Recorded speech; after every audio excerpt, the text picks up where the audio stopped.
Hello friend, welcome back to my channel exam store. Friend, इस video में हम लोग फिजिक्स के जितने भी एनसीईआरटी पैटर्न के क्वेश्चन बनने वाले हैं सभी को डिटेल से देखने वाले हैं। ये वीडियो वन शॉट वीडियो रहने वाला है जिसमें अभी तक आपने कोई भी फिजिक्स के बारे में कुछ भी नहीं पढ़ा है, यानी यूनिट से लेके पूरा जो है फिजिक्स जो भी आपके एग्ज़ाम में पूछे जा रहे हैं सब कुछ इस वीडियो में मैं आपको बताऊंगा। तो उन सभी के लिए जिन्होंने एग्ज़ाम से पहले अगर कुछ भी नहीं पढ़ा है, अगर ये एक सिंगल वीडियो देख लेते हैं तो आपका फिजिक्स में जितने भी इंपॉर्टेंट क्वेश्चन बनने वाले वो सारा जो है कवर हो जाएगा। तो देर नहीं करते हैं, वीडियो स्टार्ट करते हैं। चैनल पर नए होंगे तो चैनल को सब्सक्राइब, वीडियो को लाइक कर दीजिएगा। सबसे पहले जो है हम लोग इसकी जो है राशियाँ और उनके मात्रक क्या क्या होते हैं उनके बारे में जानेंगे। और ये जो है बहुत अच्छा फ्लो चार्ट के माध्यम से मैं पूरा आपको डिटेल से पढ़ाऊंगा, ठीक है। तो सबसे पहले बात करते हैं लंबाई की।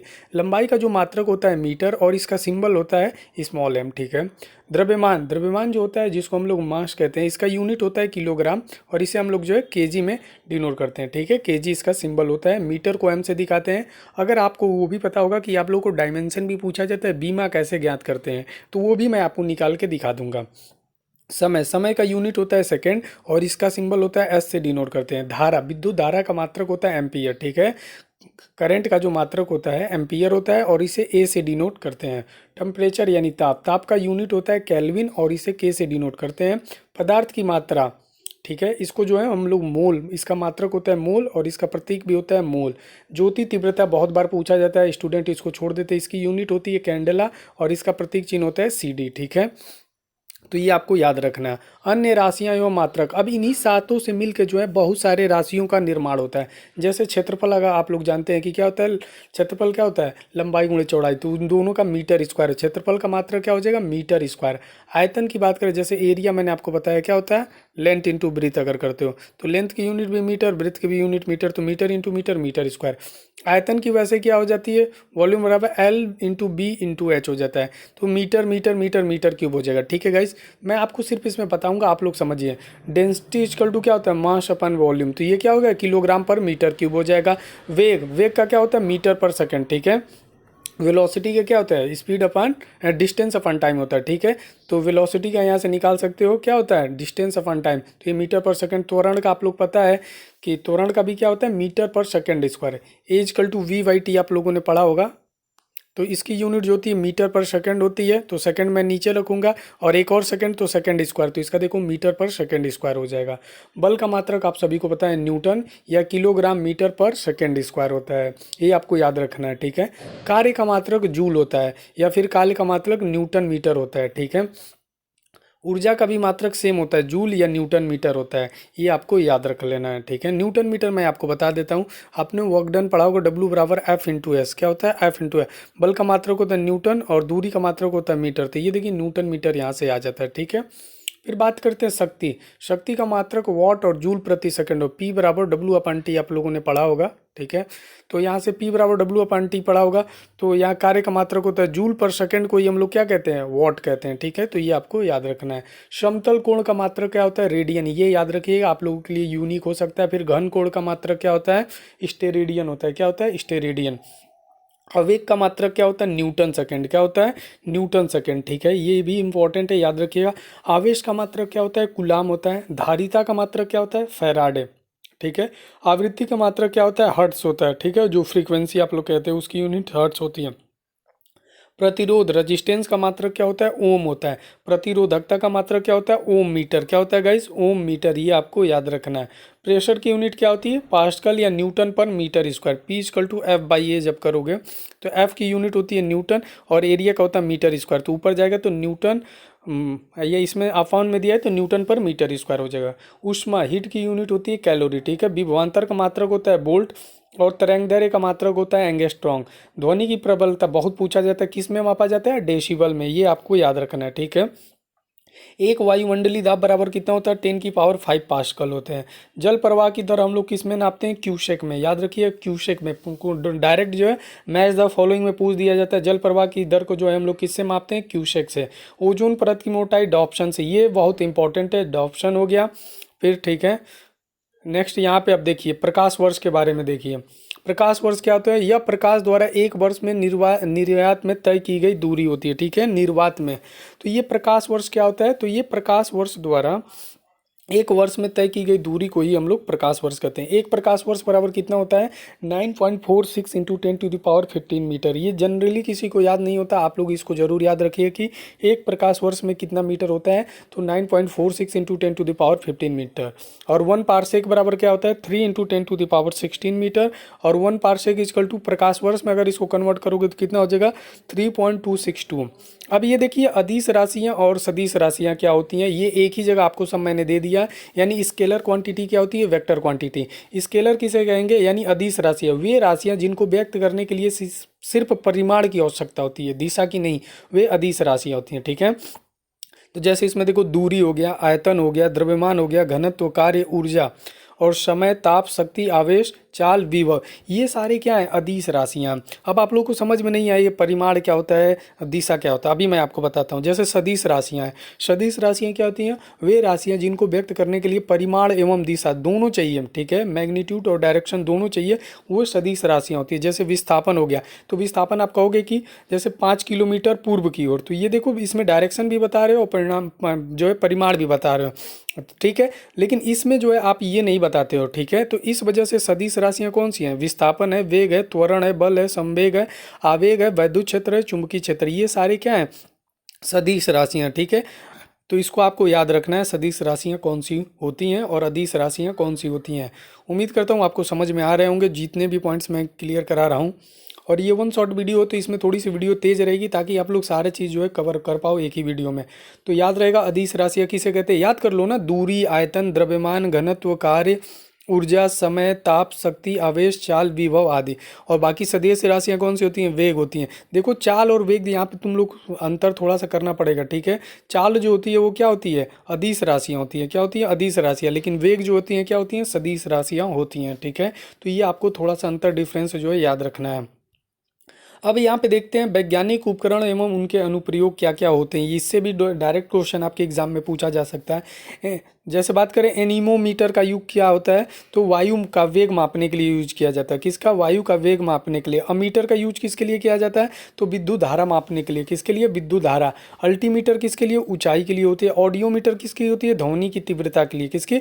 ध्वनि की तीव्रता के लिए जो है इसका यूज किया जाता है। बैरोमीटर का यूज किसके लिए किया जाता है? वायुमंडलीय दाब के लिए। जैसे कैलोरीमीटर की बात करें तो किसके लिए होता है? ऊष्मा के लिए। सोनार इंपॉर्टेंट है, याद करिएगा।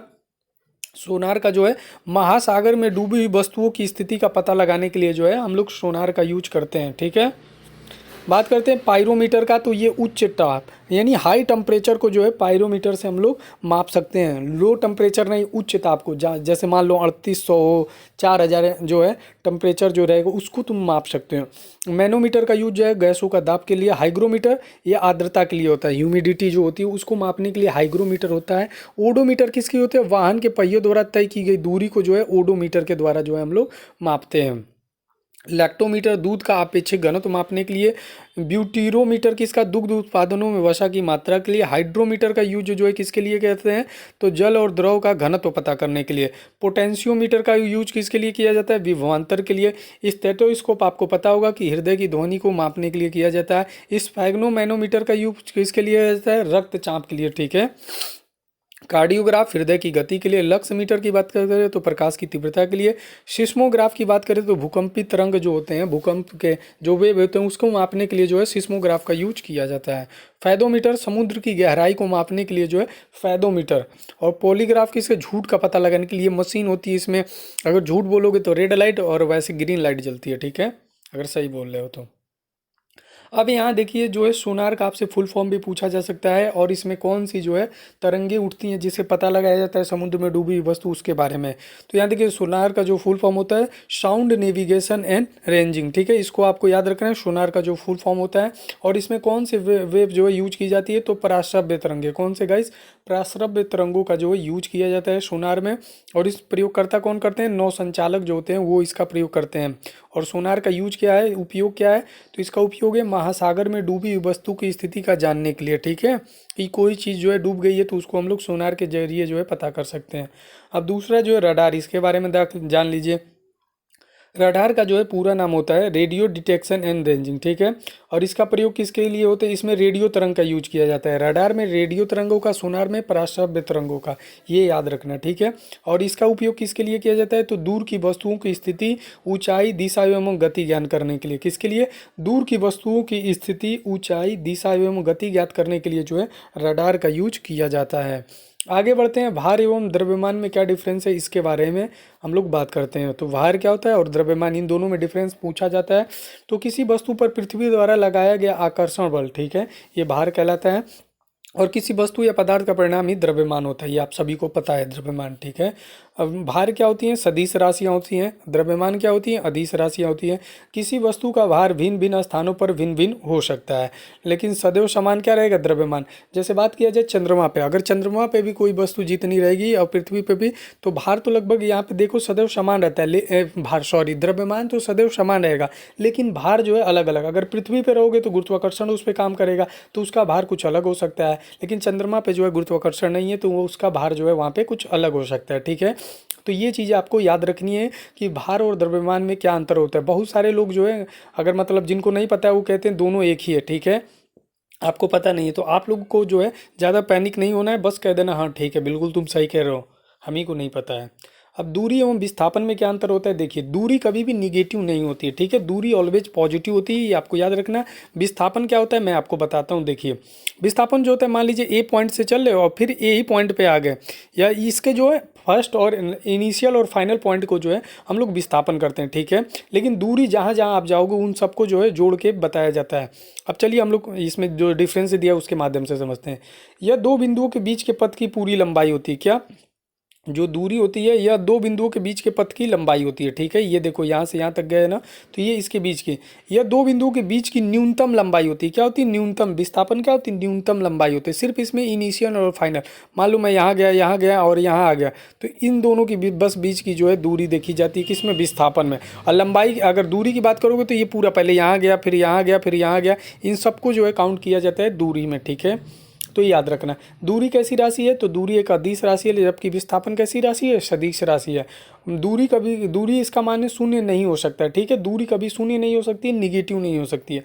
विस्थापन का मान शून्य हो सकता है, जहाँ से चले वहीं आके खड़े हो गए तो विस्थापन क्या हो जाएगा? शून्य हो सकता है।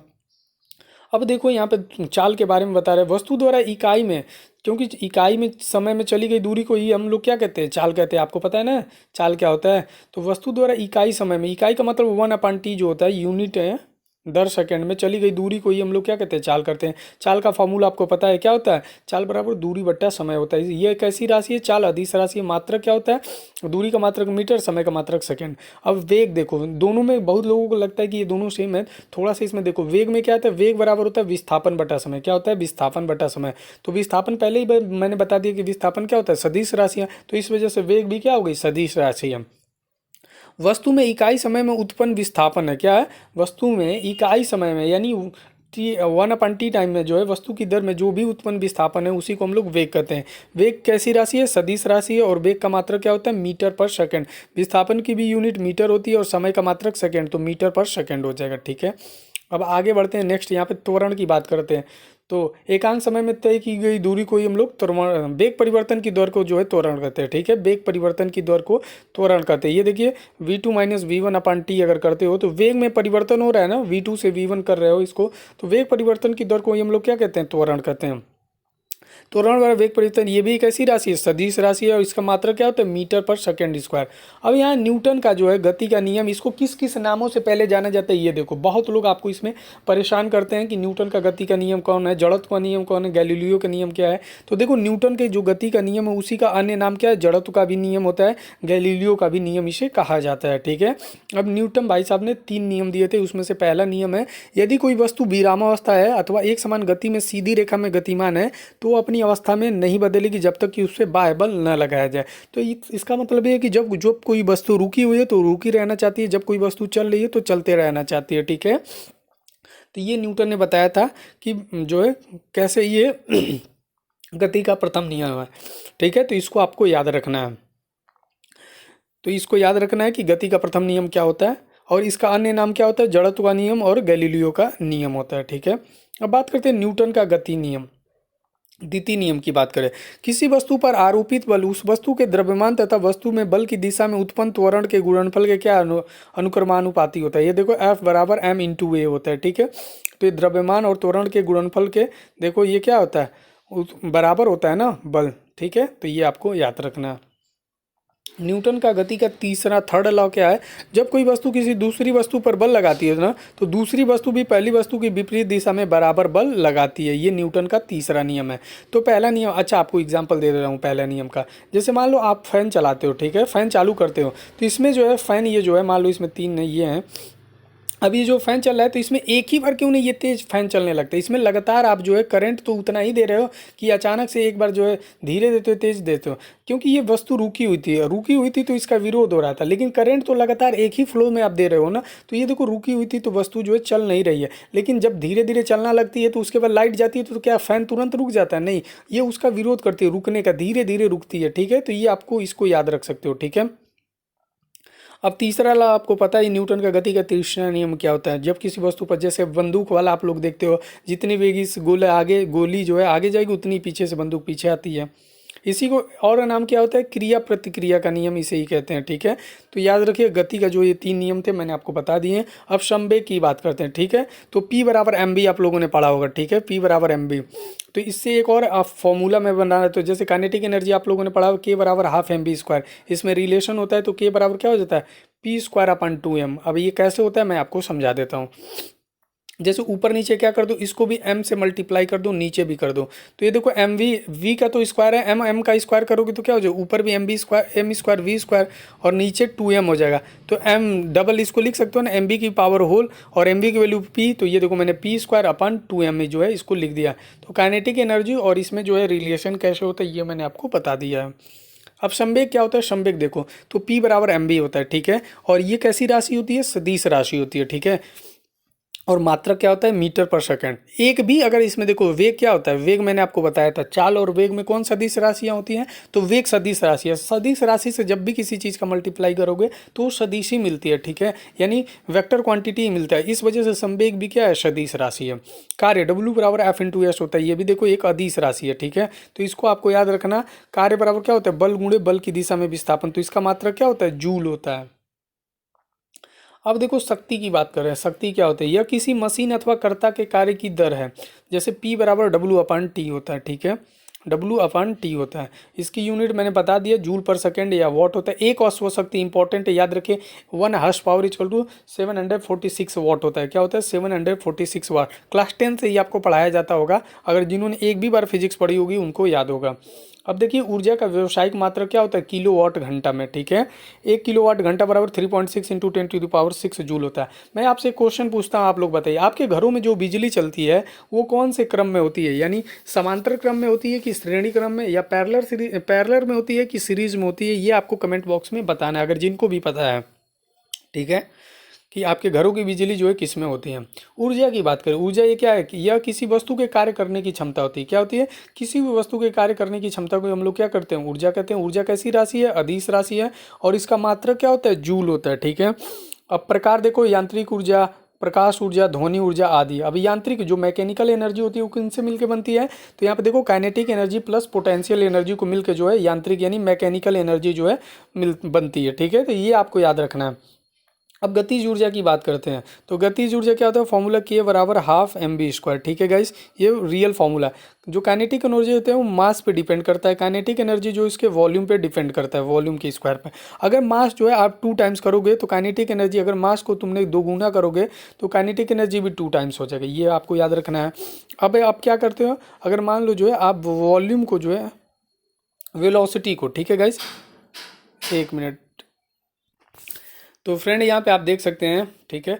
तो काइनेटिक एनर्जी जो होता है, अगर मान लीजिए ये फॉर्मूला होता है हाफ mv स्क्वायर, ठीक है। अगर इसमें वेलोसिटी को जो है आप 2 टाइम्स करोगे, काइनेटिक एनर्जी जो है डायरेक्टली प्रोपोर्शनल होता है v स्क्वायर के। अगर इसको मान लो वेलोसिटी को 2v करोगे तो ये क्या हो जाएगा, इसका स्क्वायर करोगे तो 4v स्क्वायर आ जाएगा, यानी इसके 4 टाइम हो जाएगा, क्या हो जाएगा, 4 गुना हो जाएगा, ठीक है। ये आपको याद रखना है। स्थितिज ऊर्जा की बात करें पोटेंशियल एनर्जी की, ठीक है, यह किसी वस्तु में उसकी स्थिति एवं आकृति परिवर्तन के कारण ऊर्जा है, ठीक है। पोटेंशियल एनर्जी क्या है? यह किसी वस्तु में उसकी स्थिति एवं आकृति परिवर्तन के कारण ऊर्जा है। पी बराबर पोटेंशियल एनर्जी बराबर क्या होता है? mgh होता है, ठीक है। तो ये आपको याद रखना है। जहाँ पे m क्या होता है? द्रव्यमान, g होता है गुरुत्वीय त्वरण, h होता है ऊंचाई। उदाहरण में जैसे तनी हुई कमान एवं तनी हुई स्प्रिंग में संचित ऊर्जा, ये क्या होती है? स्थितिज ऊर्जा होती है। इसको आपको याद रखना है, स्थितिज ऊर्जा कहाँ होती है, ठीक है। अगर बात करें नदियों का बहता पानी में कौन सा वेग होगा, तो ये आपको बताना है कौन सा वेग होगा नदियों के बहते हुए पानी में। जो भी चीज़ मतलब मोशन में होगी उसमें क्या होती है? लगभग ज़्यादातर जो है गतिज ऊर्जा होती है, ठीक है। तो ये आपको याद रखना है, गति के कारण। अब ऊर्जा संरक्षण का नियम यहाँ पे देखिए क्या होता है। इससे कौन? ऊर्जा का केवल एक रूप से दूसरे रूप में रूपांतरण हो सकता है। ऊर्जा को ना तो आप उत्पन्न कर सकते हो, ना ही उसको नष्ट कर सकते हो। इसको क्या कर सकते हो? बस ट्रांसफॉर्म कर सकते हो, ठीक है। एक रूप से दूसरे रूप में जो है इसको हम लोग क्या कर सकते हैं? रूपांतरण कर सकते हैं। ऊर्जा को ना तो उत्पन्न किया जा सकता है और ना ही नष्ट किया जा सकता है। रूपांतरण से पहले या तो रूपांतरण के बाद कुल ऊर्जा सदैव अचर रहती है, ठीक है, कांस्टेंट रहती है। ये आपको याद रखना है, ठीक है। अब ऊर्जा रूपांतरण के कुछ उदाहरण है, इसको पढ़ लीजिए, बहुत पूछा जाता है। जैसे डायनोमो आप लोगों ने देखा होगा। डायनोमो क्या करती है? तो ये यांत्रिक ऊर्जा को विद्युत ऊर्जा में कन्वर्ट करती है। क्या करती है? यांत्रिक ऊर्जा को विद्युत ऊर्जा में कन्वर्ट करती है, ठीक है। जैसे डायनो में यांत्रिक ऊर्जा को विद्युत, जनरेटर आप लोगों ने देखा होगा। जनरेटर बहुत अच्छा एग्जाम्पल हो सकता है। उसमें देखिए एग्जाम्पल क्या है? यांत्रिक ऊर्जा उसमें डायनोमो लगा रहता है, वो क्या करता है? उसको करंट प्रोवाइड करता है। तो डायनोमो यांत्रिक ऊर्जा से विद्युत, विद्युत जनित, ये देखो यांत्रिक ऊर्जा से विद्युत ऊर्जा में ये भी करता है। विद्युत मोटर की बात करें, किससे? मोटर की, तो ये देखो विद्युत ऊर्जा से यांत्रिक ऊर्जा में काम करता है, ठीक है। मोटर को आप लोग देखिए क्या करते हैं, जब ये इसको यांत्रिक विद्युत ऊर्जा देते हैं तो ये यांत्रिक ऊर्जा पानी उनी ऊपर चढ़ा देता है या कुछ और काम करता है। टरबाइन की बात करें तो ये क्या करता है? यांत्रिक ऊर्जा से विद्युत ऊर्जा में, किस में करता है? यांत्रिक ऊर्जा से जो है विद्युत ऊर्जा में इसको करता है। टरबाइन से देखो बहुत बहुत बड़े बड़े जो है टरबाइन जब घूमते हैं तो बिजली अपने आप उत्पन्न होने लगती है। लाउड स्पीकर ये क्या करता है? तो ये देखो लाउड स्पीकर विद्युत ऊर्जा से ध्वनि ऊर्जा में, किधर जाता है? विद्युत ऊर्जा से ध्वनि ऊर्जा में। फोटो इलेक्ट्रिक सेल क्या होते हैं? प्रकाश ऊर्जा से विद्युत ऊर्जा में। अब बात करते हैं न्यूटन का गुरुत्वाकर्षण का नियम। इसको याद रखिए, बहुत इंपॉर्टेंट है न्यूटन का गुरुत्वाकर्षण का नियम। तो दो पिंडों के मध्य, ये देखो दो पिंड है M1 और M2, दो पिंडों के मध्य लगने वाला आकर्षण बल, इन दोनों के बीच जो आकर्षण बल लग रहा है, ठीक है, दो पिंडों के मध्य लगने वाले आकर्षण बल दोनों क्या होते हैं? परिणामों पिंडों के द्रव्यमानों के गुणनफल के अनुक्रमानुपाती तथा उनके बीच के दूरी के वर्ग के व्युत्क्रमानुपाती होते हैं। ये देखो जो दोनों पिंड है इनके बीच के दोनों के गुणनफल के अनुक्रमानुपाती तथा उनके बीच के दूरी के वर्ग के व्युत्क्रमानुपाती होते हैं। ये हो गया। प्रोपोर्शनल का साइन हटाओगे तो F बराबर कांस्टेंट लग जाता है G। तो यहाँ देखो F बराबर G M1 M2 अपन R स्क्वायर होता है। अगर इसका मात्रक बात करेंगे तो G बराबर क्या हो जाएगा? कैपिटल G बराबर FR स्क्वायर, ठीक है, अपॉन M1 और M2 हो जाएगा। तो बात करें F का मात्रक क्या होता है? न्यूटन, और दूरी का मात्रक मीटर स्क्वायर, अपान क्या हो जाएगा? द्रव्यमान का मतलब किलोग्राम स्क्वायर, ठीक है। तो क्या हो जाएगा? Newton metre square upon kilogram का स्क्वायर, केजी का स्क्वायर, ठीक है। अब इसका यूनिट आपको दिया होगा कहीं पे, अगर नहीं पता है तो आप लोग इसको याद रख लीजिए जो मैंने बताया, ठीक है। कैसे निकाला जाता है मैंने आपको बता दिया। कैपिटल G बराबर अगर आप निकालोगे तो F और R का मल्टीप्लाई ऊपर हो जाएगा और नीचे जो है दोनों द्रव्यमानों का अगर मल्टीप्लाई कर देते हो तो F का यूनिट क्या होता है? न्यूटन, दूरी का मात्रक मीटर और इसका स्क्वायर कर दो और द्रव्यमान का मात्रक किलोग्राम। तो क्या हो जाए? Newton metre square upon kilogram का स्क्वायर, ठीक है। अब देखो M1 क्या होता है? पहले पिंड का द्रव्यमान। M2 क्या होता है? दूसरे पिंड का द्रव्यमान। R दोनों पिंडों के बीच की ये दो दूरी होती है और G गुरुत्वाकर्षण नियतांक। इसका भी मान पूछा जाता है, याद रखो। कैपिटल G की वैल्यू जो होती है 6.67 इंटू 10⁻⁻11 होता है। याद रखना 6.67 इंटू 10⁻⁻11 होता है newton metre square upon kilogram square. ये देखो यहाँ से निकल तो गया है कैपिटल G का मान, ठीक है। इसी का तो हम लोग मान निकाले हैं कैपिटल G का। यहाँ यूनिट दिया है newton metre square upon kilogram square. पृथ्वी का प्लायन वेग, ये इंपॉर्टेंट है। इसके वेलोसिटी जो है आपके एग्जाम में पूछा जाता है।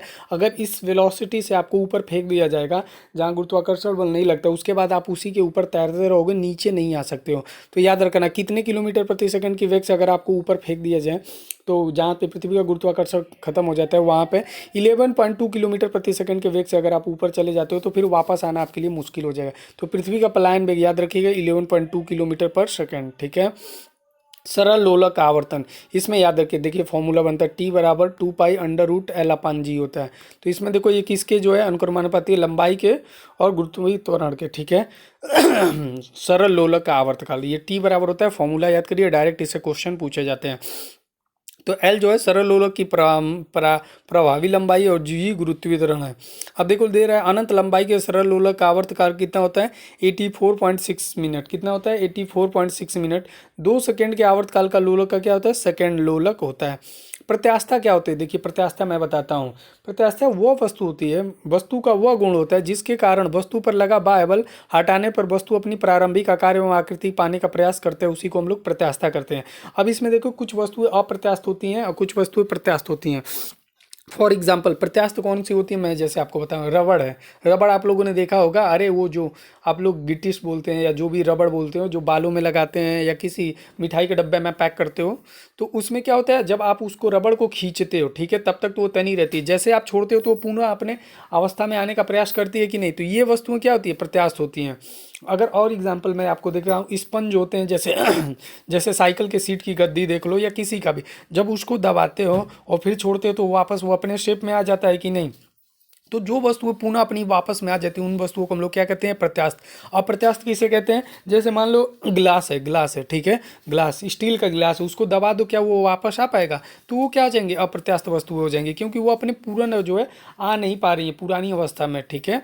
तो ये आपको याद रखना है। अब देखो पूर्ण प्रत्यास्थ वस्तुएं उदाहरण में क्वार्ट्स क्या होता है, क्वार्ट्स, इसको याद रखना है। बाह्य बल हटाने पर अपनी प्रारंभिक अवस्था को पूर्णता प्राप्त कर लेती है। तो याद रखनी है पूर्ण प्रत्यास्थ वस्तु कौन सी है, क्वार्ट्ज है। इसमें अगर बाह्य बल हटा ले रहे हो तो ये पुनः अपनी पुरानी अवस्था में वापस जो है प्राप्त कर लेती है। तो ये इंपॉर्टेंट हो जाएगा। अब देखो पूर्ण प्लास्टिक वस्तुएं, जैसे उदाहरण की बात करें तो मोम है। क्या है मोम, बाह्य बल हटाने पर जो है अपनी प्रारंभिक अवस्था में नहीं लौटती है, तो ये क्या हो जाएगा पूर्ण प्लास्टिक वस्तुएं हो जाएंगे।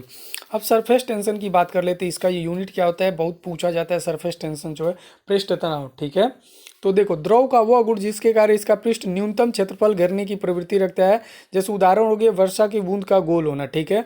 तो देखो कोई भी जो है जितना मतलब सरफेस उसका कम रहेगा, ये पढ़े होगे तो वही बता रहा है, ठीक है, कि पृष्ठ तनाव क्या होता है, द्रव का वह गुण है जिसके कारण पृष्ठ जो है न्यूनतम क्षेत्रफल यानी न्यूनतम क्षेत्रफल घेरने की जो है प्रवृत्ति रखता है वही होता है। इसका मात्रक क्या होता है न्यूटन मीटर होता है, ठीक है, याद रख लेना।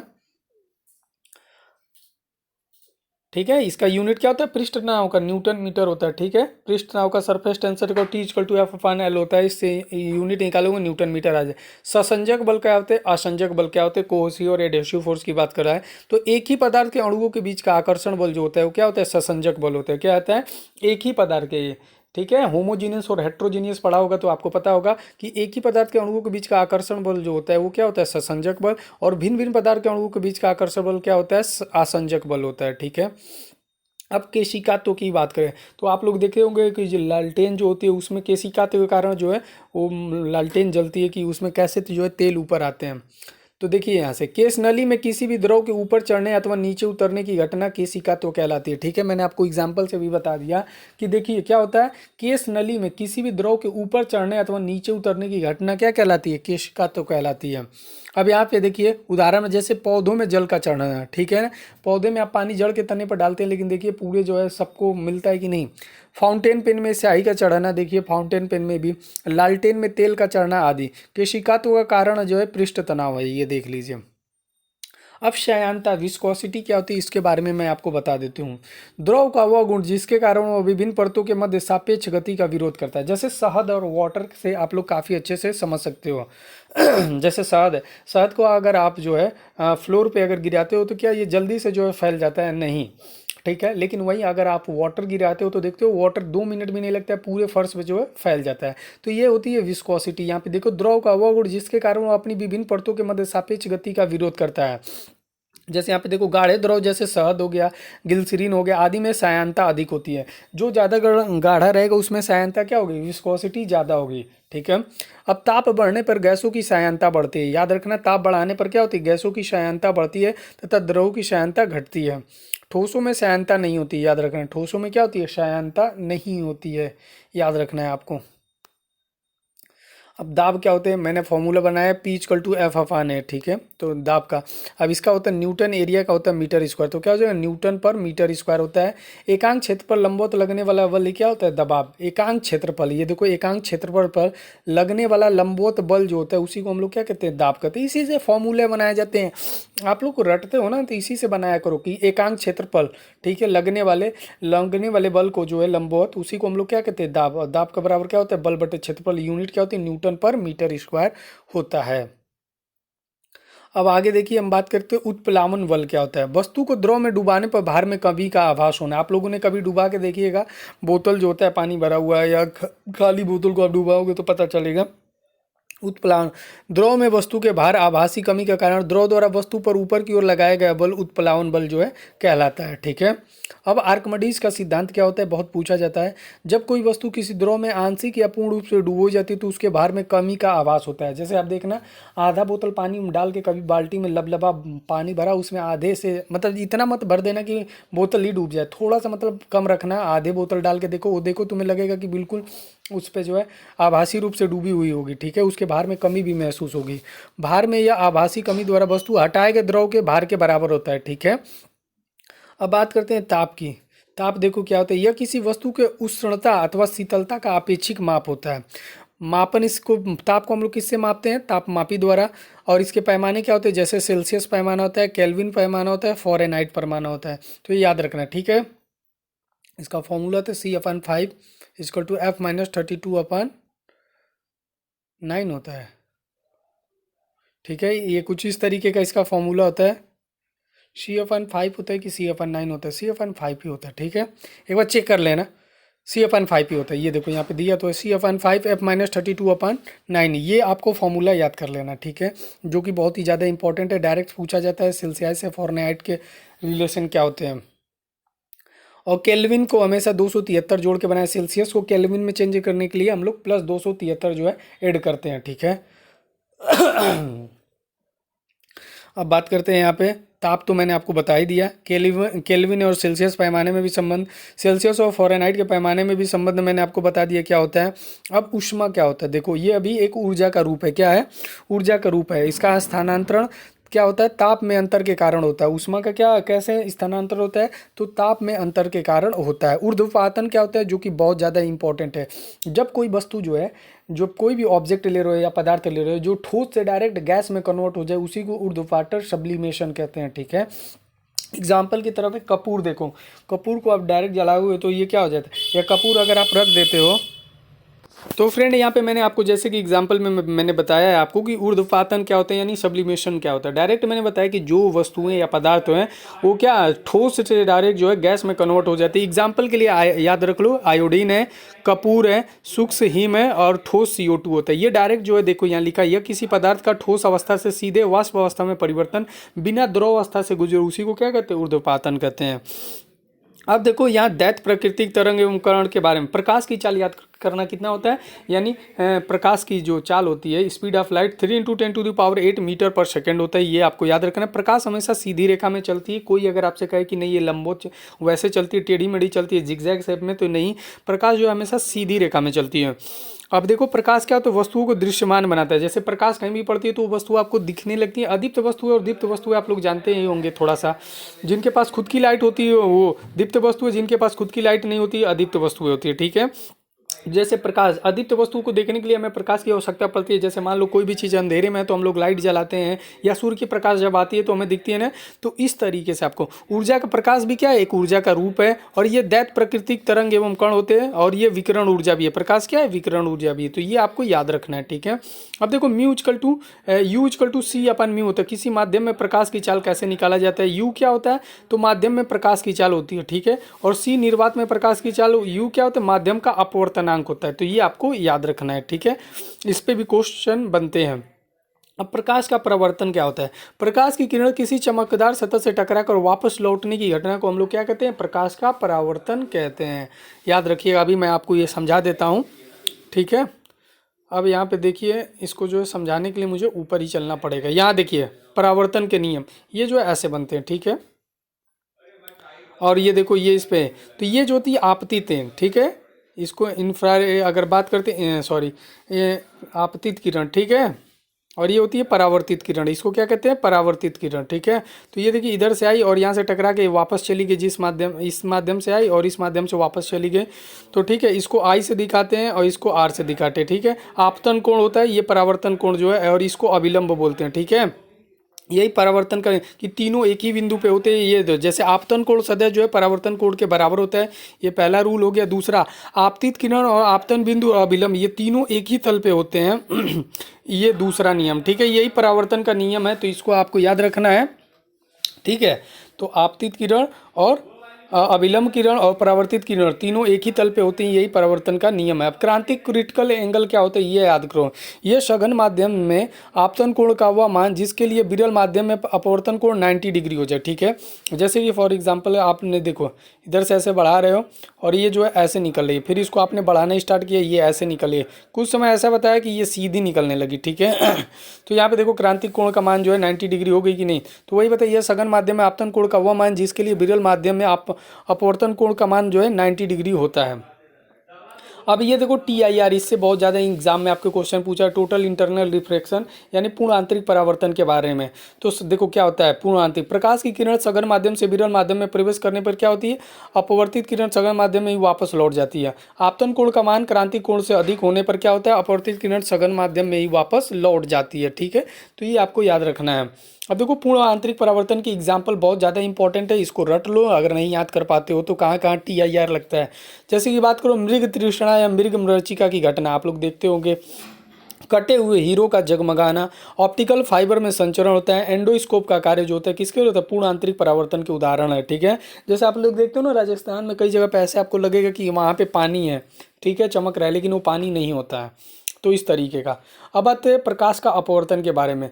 प्रकाश की किरण का एक माध्यम से दूसरे माध्यम पर जाने पर अपने पथ से विचलित होने की घटना, ये प्रकाश का अपवर्तन होता है। अब देखो जैसे यहाँ की आपतित किरण है और जब ये आ रही है तो देखो अपने इसका माध्यम तो ये होना चाहिए ना, लेकिन ये अपवर्तित किरण यहाँ से जा रही है, ठीक है। तो याद रखना ये विरल माध्यम है, ये सघन माध्यम, रेयरर डेंसर आप लोग पढ़े होंगे, इसको अभिलंब कहते हैं, ठीक है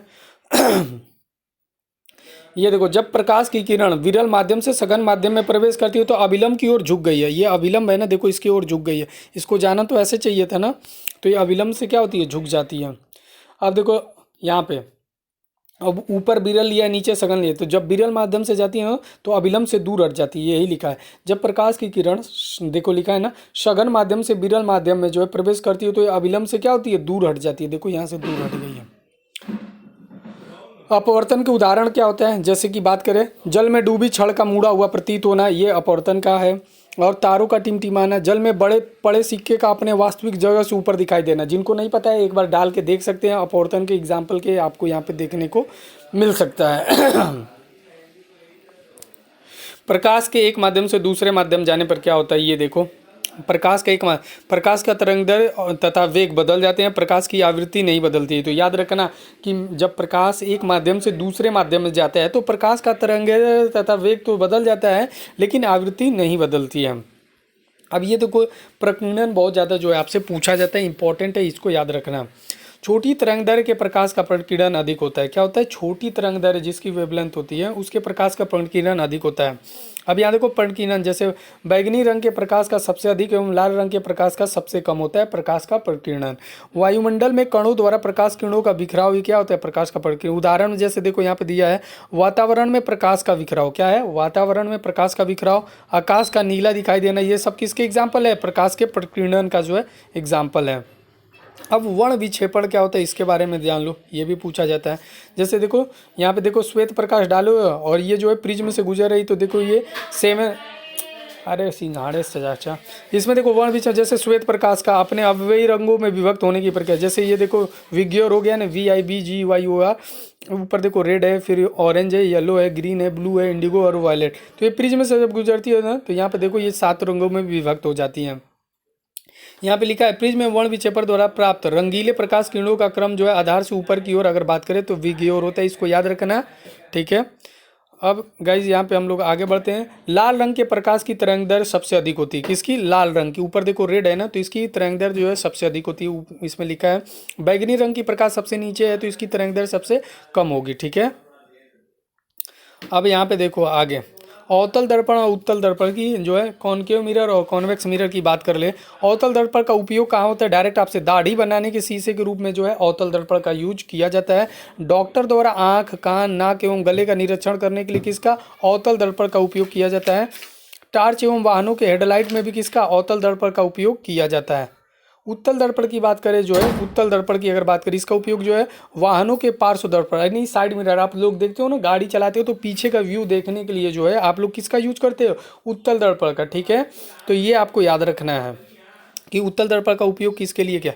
अब लेंस के मुख्य प्रकार कौन कौन से होते हैं? लेंस भी टू टाइप्स के होते हैं, एक उत्तल लेंस होते हैं, एक अवतल लेंस। उत्तल लेंस को हम लोग जो है अभिसारी लेंस भी कहते हैं, अवतल लेंस को अपसारी कहते हैं। ठीक है, याद रखना। अब लेंस की शक्ति क्या होती है? इसका यूनिट बहुत इंपॉर्टेंट है लेंस की शक्ति का, जिसे हम लोग डायमीटर में, डायोप्टर में मापते हैं, डायमीटर नहीं डायोप्टर में। ठीक है, लेंस की जो पावर ऑफ लेंस होता है इसकी यूनिट क्या होती है? डायोप्टर होती है। फॉर्मूला होता है P=1/f होता है। ठीक है, जहाँ एफ हमेशा मीटर में होना चाहिए, आपसे ऑप्शन देगा सेंटीमीटर में लेकिन एफ मीटर में। पी जो होता है लेंस की शक्ति, एफ होता है लेंस की फोकस दूरी होता है। उत्तल लेंस की क्षमता जो है धनात्मक होती है, अवतल लेंस की क्षमता क्या होती है? ऋणात्मक होती है। यूनिट मैंने बता दिया क्या होती है? डायोप्टर होती है। लेंस की शक्ति का मापक डायोप्टर में। धूप में चश्मे की शक्ति कितनी होती है? 0 डायोप्टर होती है। अस्पष्ट दृष्टि की न्यूनतम दूरी कितनी होती है? 25 सेंटीमीटर। ये आपको याद रखना है कि अगर आपको अस्पष्ट दृष्टि की न्यूनतम दूरी देखनी है कि तो उसकी होती है 25 सेंटीमीटर। मनुष्य की आंख में प्रतिबिंब बनता है रेटिना में। कहाँ पे बनता है? रेटिना में।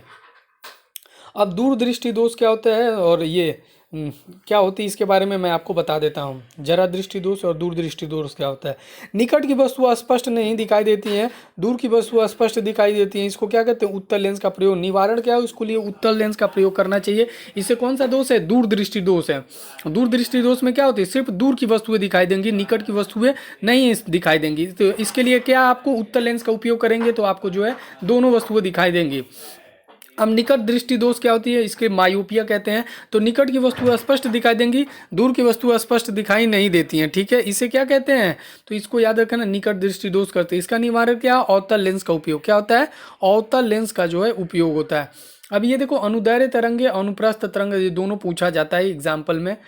तो माध्यम के कणों का कंपन के तरंग संचरण की दिशा में समांतर हो, समांतर होगा तो अनुदैर्घ्य, और ठीक है, और ये लंबवत होगा तो अनुप्रस्थ होगा। समांतर जैसे ये होता है, ये देखो इसके समांतर है। ठीक है, समांतर लाइन छोटी भी हो सकती है लेकिन समांतर है।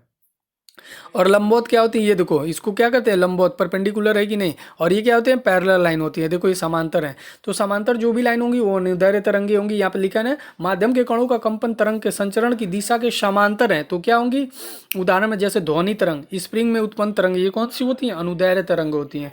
अनुप्रस्थ तरंग कौन सी होंगी? माध्यम के कणों के सघन का करण के कारण संचरण की दिशा के लंबवत हो। संचरण जिस डायरेक्शन में संचरण हो उसके लंबवत हो। ठीक है, अगर संचरण इधर चल रही तो ये जो है कंपन इधर तरंग की गति हो तो ये इसके लंबवत है। जैसे रस्सी में उत्पन्न तरंग, पानी में उत्पन्न तरंग, ये सारे क्या होते हैं? अनुप्रस्थ तरंग जो होते हैं। अब तरंग की चाल जो होता है हम लोग यहाँ पे निकालते हैं। ठीक है, तो ये देखो v=n लैम्डा से, किससे? v=n लैम्डा से निकालते हैं। यहाँ से अगर देखो, और n बराबर होता है 1/t, आप लोगों ने पढ़ा होगा। हाँ, आवृत्ति जब निकालते थे तो n=1/t भी होता है आवर्तकाल में। देखो तो यहाँ पे n की वैल्यू जो है 1/t रख दिया तो v बराबर क्या हो जाएगा? λ/t भी हो जाएगा। क्या हो जाएगा? λ/t। तो ये आपको कन्वर्जन भी जो है थोड़ा सा याद रखना है। n क्या होता है? तरंग की आवृत्ति होती है। t क्या होता है? तरंग का आवर्तकाल होता है। t क्या होता है? तरंग का आवर्तकाल होता है। अब ध्वनि देखिए, ध्वनि क्या होती है? इंपॉर्टेंट है, याद रखना। ध्वनि पहले कैसी तरंग है? तो अनुदैर्घ्य तरंग है। कैसी है? ध्वनि अनुदैर्घ्य तरंग है। एग्जाम्पल मैंने आपको अभी यहाँ पे बताया है कि ध्वनि तरंग कौन सी होती है? अनुदैर्घ्य तरंग होती है, क्योंकि ये जो क्या होती है? जो माध्यम में कणों का कंपन तरंग के संचरण की दिशा की क्या होती है? समांतर होती है। इस वजह से जो ध्वनि क्या होती है? अनुदैर्घ्य तरंग होती है। ध्वनि की चाल कितनी होती है? कहीं पे आपको 330 मीटर पर सेकंड दिखेगा, कहीं पर 332 भी दिख जाता है। ठीक है, तो आप लोग ज़्यादा घबराइएगा नहीं। 330 मीटर पर सेकेंड स्क्वायर, सेकेंड स्क्वायर नहीं तो है। ठीक है, 330 मीटर पर सेकंड होता है। यूनिट जो भी होती है, अगर वेग की उसकी बात करोगे, स्पीड की, तो मीटर पर सेकंड ही होती है। ठीक है, तो याद रखें ध्वनि की जो चाल होती है 330 मीटर पर सेकंड होती है।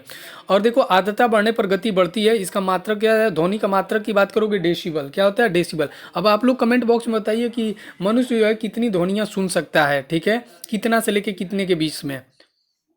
ठोस में अधिकतम गति होती है। देखते हो ना, ठोस में एक बार टन से मारो तो पूरा दूर तक आवाज करता है। संचरण के लिए माध्यम की आवश्यकता होती है। ध्वनि को क्या होती है, संचरण के लिए माध्यम की आवश्यकता पड़ती है। इंपॉर्टेंट है, याद रखना। बहुत लोग नहीं समझ पाते हैं कि क्या माध्यम होता है, तो मैं बता देता हूँ कि ध्वनि में जो है संचरण के लिए माध्यम की आवश्यकता पड़ती है। अब देखो यहाँ पे ध्वनि तरंग की जो है आवृत्ति परिसर, देखो तुम लोगों को नहीं पता है, मैं बता देता हूँ। अविश्रव्य तरंगे क्या होती है, ध्वनि तरंग की आवृत्ति का परिसर ये अविश्रव्य तरंगे होती है। आवृत्ति 20 हर्ट्ज से कम वाली की तरंग को हम लोग क्या कहते हैं, अविश्रव्य तरंगे। और श्रव्य तरंगे कौन सी होती है, जो 20 हर्ट्ज से लेके 20,000 हर्ट्ज तक होती हैं, वो श्रव्य तरंगे होती हैं, ठीक है। और प्राश्रव्य तरंगे कौन सी होती हैं, जो 20,000 हर्ट्ज से अधिक हो, उनको हम लोग प्राश्रव्य तरंगे कहते हैं। तो ये आपको याद रखना है, ठीक है, कि कौन अवश्रव्य तरंगे है, कौन श्रव्य तरंगे है, कौन प्राश्रव्य तरंगे है, ठीक है। 20,000 हर्ट्ज से कम जो है, जैसे कुत्ते बिल्ली जानवर ये होते हैं ना, ये सब सुन लेते हैं पहले से, तभी इनको आभास हो जाता है कि कोई भी चीज़ जैसे भूकंप आने वाली हो या कोई भी कुछ भी परिवर्तन होता है, तो इन लोगों को पहले पता चल जाता है। अब 20 हर्ट्ज से लेके 20,000 हर्ट्ज तक जो है मनुष्य को जो है सुनाई देता है। और इससे ऊपर तो आप देख, प्राश्रव्य तरंगे किसको उत्पन्न की जाती है, जैसे चमगादड़ हो गया, डॉल्फिन आदि के द्वारा, ठीक है। अब विद्युत धारा की बात करें, किसी चालक में आवेश प्रवाह की दर को जो है विद्युत धारा कहते हैं। और यहाँ देखो मात्रक जो लिखा है, इसका क्या होता है, धारा का मात्रक एम्पियर होता है, ठीक है। आप लोगों ने पढ़ा होता है आवेश प्रवाह की दर को Q बराबर क्या होता है, I/T होता है, ठीक है।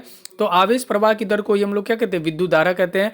और यहाँ से अगर इसकी यूनिट निकालो, I बराबर क्या हो जाएगा, Q/T, ठीक है। तो आवेश का मात्रक कूलाम पर सेकंड हो जाता है। अब विभवांतर क्या होता है, विभवांतर में किया गया कार्य बटे आवेश प्रवाहित आवेश, V बराबर क्या होता है, W/Q होता है, ठीक है। आवेश प्रवाह की यहाँ किया गया कार्य बटे प्रवाहित आवेश के अनुपात को हम लोग क्या कहते हैं, विभवांतर कहते हैं। तो याद रखना V बराबर W/Q होता है, ठीक है। अब ओम्स लॉ क्या होते हैं, ओम के नियम, प्रतिरोध पढ़े हो ना, V बराबर क्या होता है, I/R होता है, ठीक है। तो R बराबर क्या हो जाएगा, V/I, ठीक है। अब V क्या होता है, विभवांतर होता है, I क्या होता है, विद्युत धारा होता है। अब देखो विद्युत शक्ति है, तो इसमें अगर बात करोगे तो P बराबर क्या होता है, VI होता है, ठीक है। P बराबर VI, यहाँ देखो लिखा है ना विद्युत शक्ति P बराबर VI, विद्युत धारा, और ये क्या है, विभवांतर है। इसमें कैसे संबंध होता है ये मैं आपको बता दूंगा, ठीक है। अभी अब यहाँ से देखो यूनिटों की संख्या कैसे निकालते हैं। जैसे आपके घरों में जो बिजली आती है, अगर आपको यूनिट निकालना है कि कितनी यूनिट चलिए, तो उसके लिए पहले क्या चाहिए, वोल्ट, एम्पियर और घंटे बटे 1000। इस पे आपके कई सवाल बनते हैं, जैसे आप लोग क्लास 10th में या 9th में पढ़े होंगे, तो आपसे बहुत सारे इससे सवाल जो है निकलवाए जाते हैं। तो यूनिटों की संख्या निकालने के लिए क्या है, फॉर्मूला होता है वोल्ट इंटू एम्पियर इंटू घंटे बटे 1000। तो इसका फॉर्मूला क्या, जो वाट इंटू घंटे बटे 1000, ठीक है। यूनिटों की संख्या आप निकाल सकते हैं। अब ट्रांसफार्मर के बारे में पढ़ लेते हैं। कुछ जो होते हैं ट्रांसफार्मर, देखो ऊंचाई ट्रांसफार्मर और अपचाई, स्टेप अप ट्रांसफार्मर और स्टेप डाउन। मतलब क्या होता है ट्रांसफार्मर का क्या काम क्या होता है, देखो जहाँ कम बिजली है उससे अधिक कर सकती है, अधिक बिजली को कम कर सकती है। निम्न विभव की प्रत्यावर्ती धारा को उच्च विभव में प्रत्यावर्ती धारा में बदलना, ये किसका काम है, ऊंचाई ट्रांसफार्मर का काम होता है, ठीक है। जो निम्न विभव में प्रत्यावर्ती धारा उच्च विभव में प्रत्यावर्ती धारा में बदलना जो है, इसी को क्या कहते हैं, ऊंचाई ट्रांसफार्मर कहते हैं। अपचाई क्या होता है, उच्च विभव की प्रत्यावर्ती धारा को निम्न विभव की परिवर्ती धारा में बदलना, ये क्या होता है, अपचाई जो है ट्रांसफार्मर होता है, ठीक है। तो ये आप लोगों को समझ में आ चुका होगा। आगे बढ़ते हैं। अब देखिए यहाँ पे जो है आप लोगों की पूरी फिजिक्स जो है ये समाप्त हो गई, जो आपके एग्जाम में पूछे जा सकते हैं। अब हम लोग जो है रसायन विज्ञान का 1 शॉट वीडियो देखने वाले हैं। उसके बाद से जो है आप लोग का डिमांड रहा, तो इससे बहुत सारे क्वेश्चन भी है मेरे पास, वो भी मैं करा दूंगा। तो इस वीडियो में बस फिजिक्स के ही मैंने रखे थे सारे क्वेश्चन, और काफ़ी अच्छा था। 1 शॉट में जो है आप लोग को रिवीजन भी हो चुका है, और इसके क्वेश्चन भी है मैं जो आपको करा दूंगा। ये देखिए कल मैं जो है सोच रहा हूँ आपके लिए केमिस्ट्री के लिए जितनी भी है ये आपको करा दूं। उसके बाद से जो है मेरे पास और जो बचा है बायो का, ठीक है। तो बायो से जो है इसमें थोड़ी सी ज़्यादा आप लोग देख सकते हैं, ये बायो से रिलेटेड जितने भी उसके शाखाएँ उपशाखाएँ, विषाणु से होने वाले रोग क्या क्या हैं, ये सब जो है मैं आपको एक वीडियो में करा दूंगा। तो 1 शॉट वीडियो आपके लिए काफ़ी अच्छा हो जाएगा, इससे आप लोग काफ़ी अच्छे से कर सकते हो, ठीक है। तो कैसा लगा वीडियो आप लोग कमेंट बॉक्स में ज़रूर बताइए। अगर और भी चाहते हो हिस्ट्री पॉलिटी का 1 शॉट, ये देखो फ्लो चार्ट में काफ़ी अच्छा बताया हुआ था, ठीक है। और इस तरह से नोट्स जो है आप लोग प्रिपेयर कर सकते हो, ठीक है गाइस।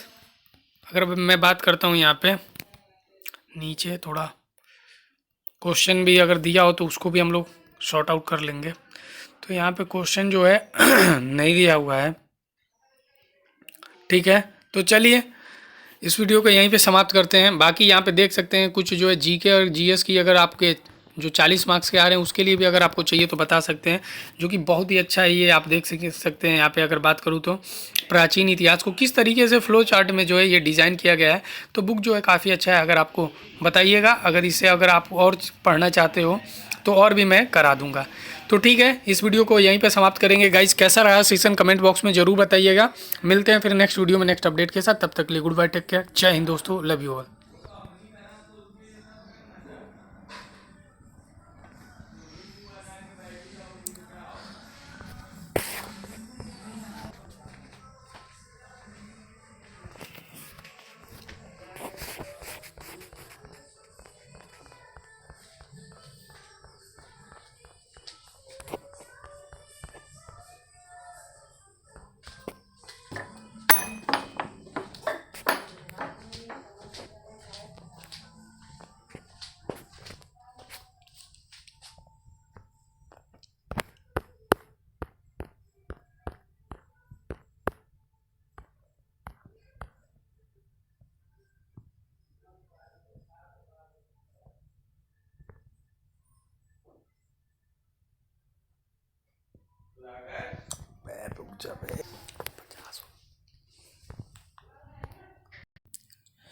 गुड मॉर्निंग दोस्तों, welcome back to my channel exam store.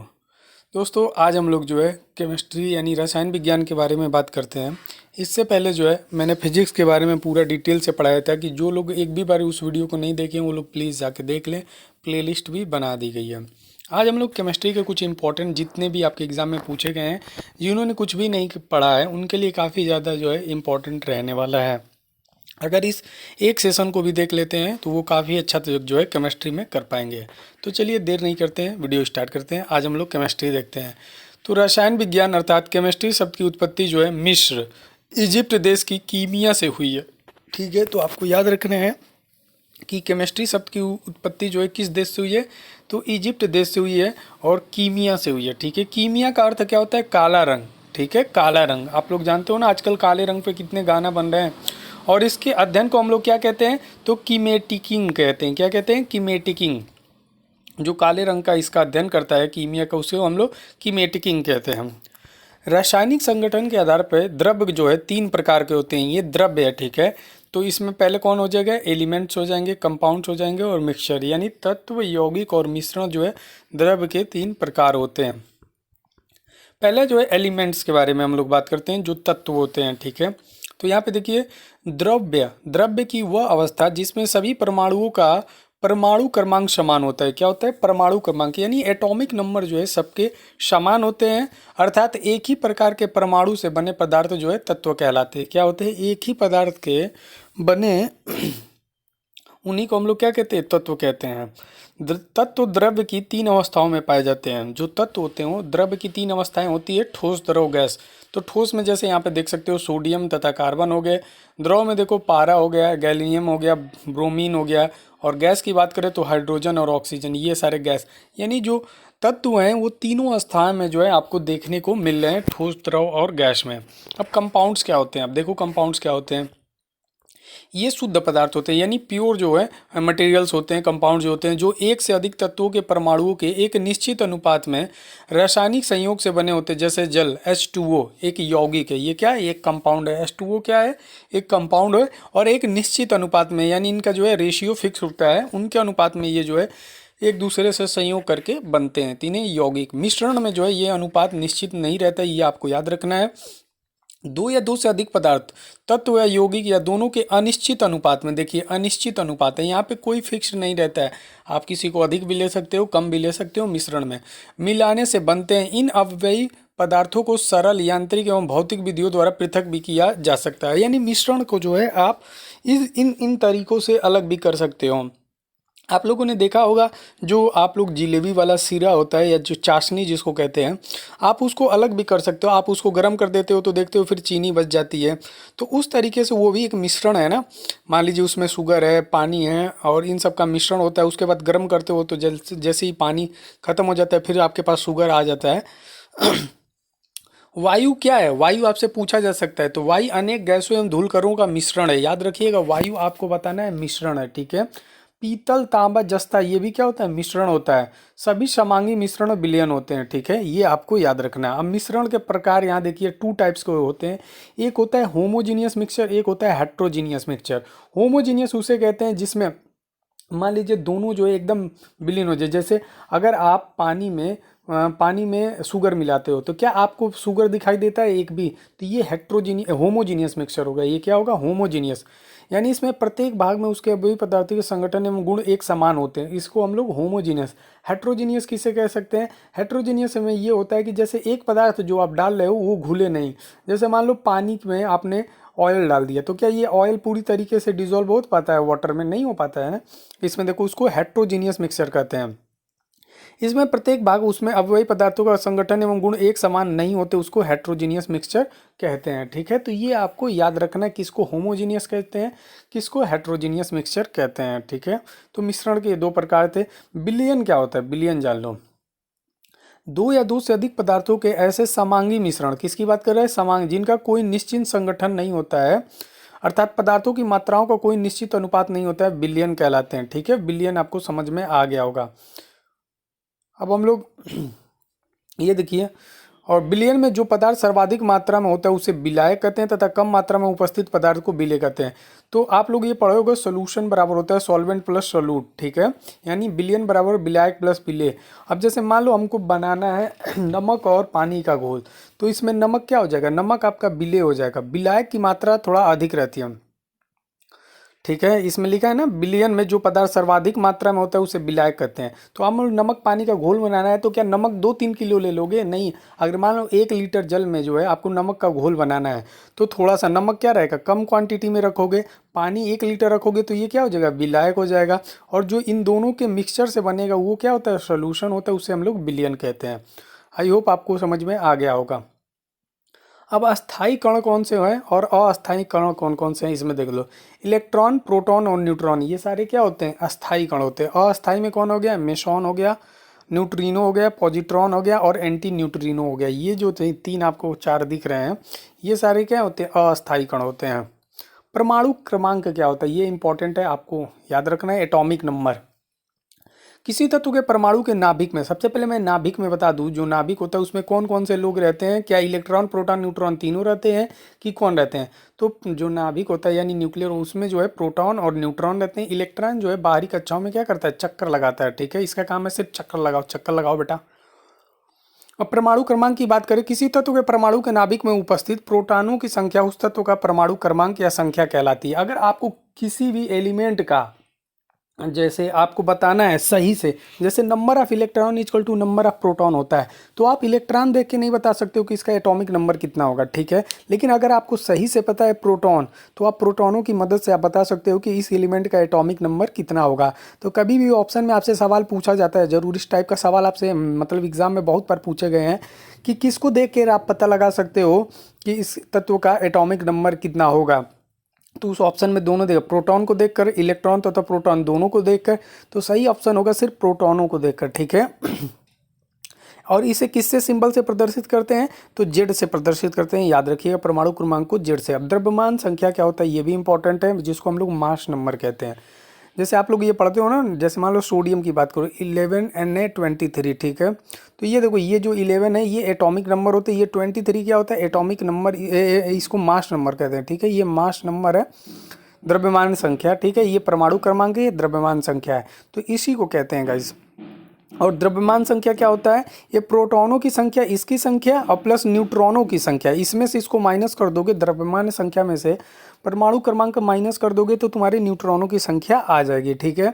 तो द्रव्यमान संख्या किसी तत्व के परमाणु के नाभिक में उपस्थित प्रोटॉनों और न्यूट्रॉनों की संख्या का जो योग होता है उस तत्व की द्रव्यमान संख्या कहलाता है।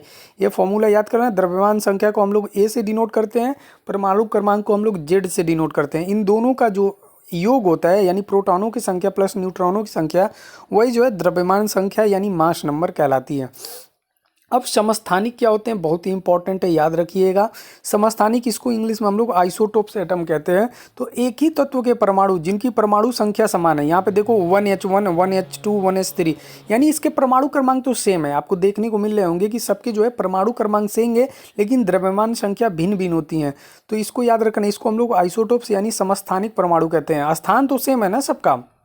हाइड्रोजन के 3 समस्थानिक है, याद रखो, प्रोटियम, ड्यूटीरियम और ट्राइटियम। ठीक है, ये 3 होते हैं, जिसको 1H1 1H2 और 1H3 होते हैं। ठीक है, यह समस्थानिक जो है, ये देखो ट्राइटियम जो है, यह समस्थानिक रेडियोधर्मी गुण प्रदर्शित करता है, याद रखना। ठीक है, यह समस्थानिक जो है रेडियोधर्मी गुण प्रदर्शित करता है। तो क्वेश्चन पूछा गया है, इसलिए इसको जो है आप लोग याद रखिएगा कि कौन सा समस्थानिक जो है रेडियोधर्मी गुण प्रदर्शित करता है, तो ट्राइटियम।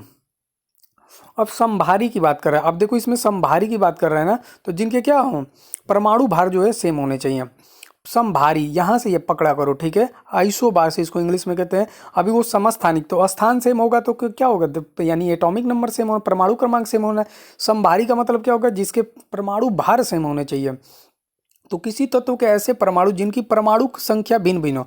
अब देखो परमाणु संख्या भिन्न भिन्न है, लेकिन उनके द्रव्यमान संख्या जो है सेम है, जैसे प्रोटॉन प्लस न्यूट्रॉन समान हो, उसी को हम लोग क्या कहते हैं, समभारी। ठीक है, ये आपको याद रखना है।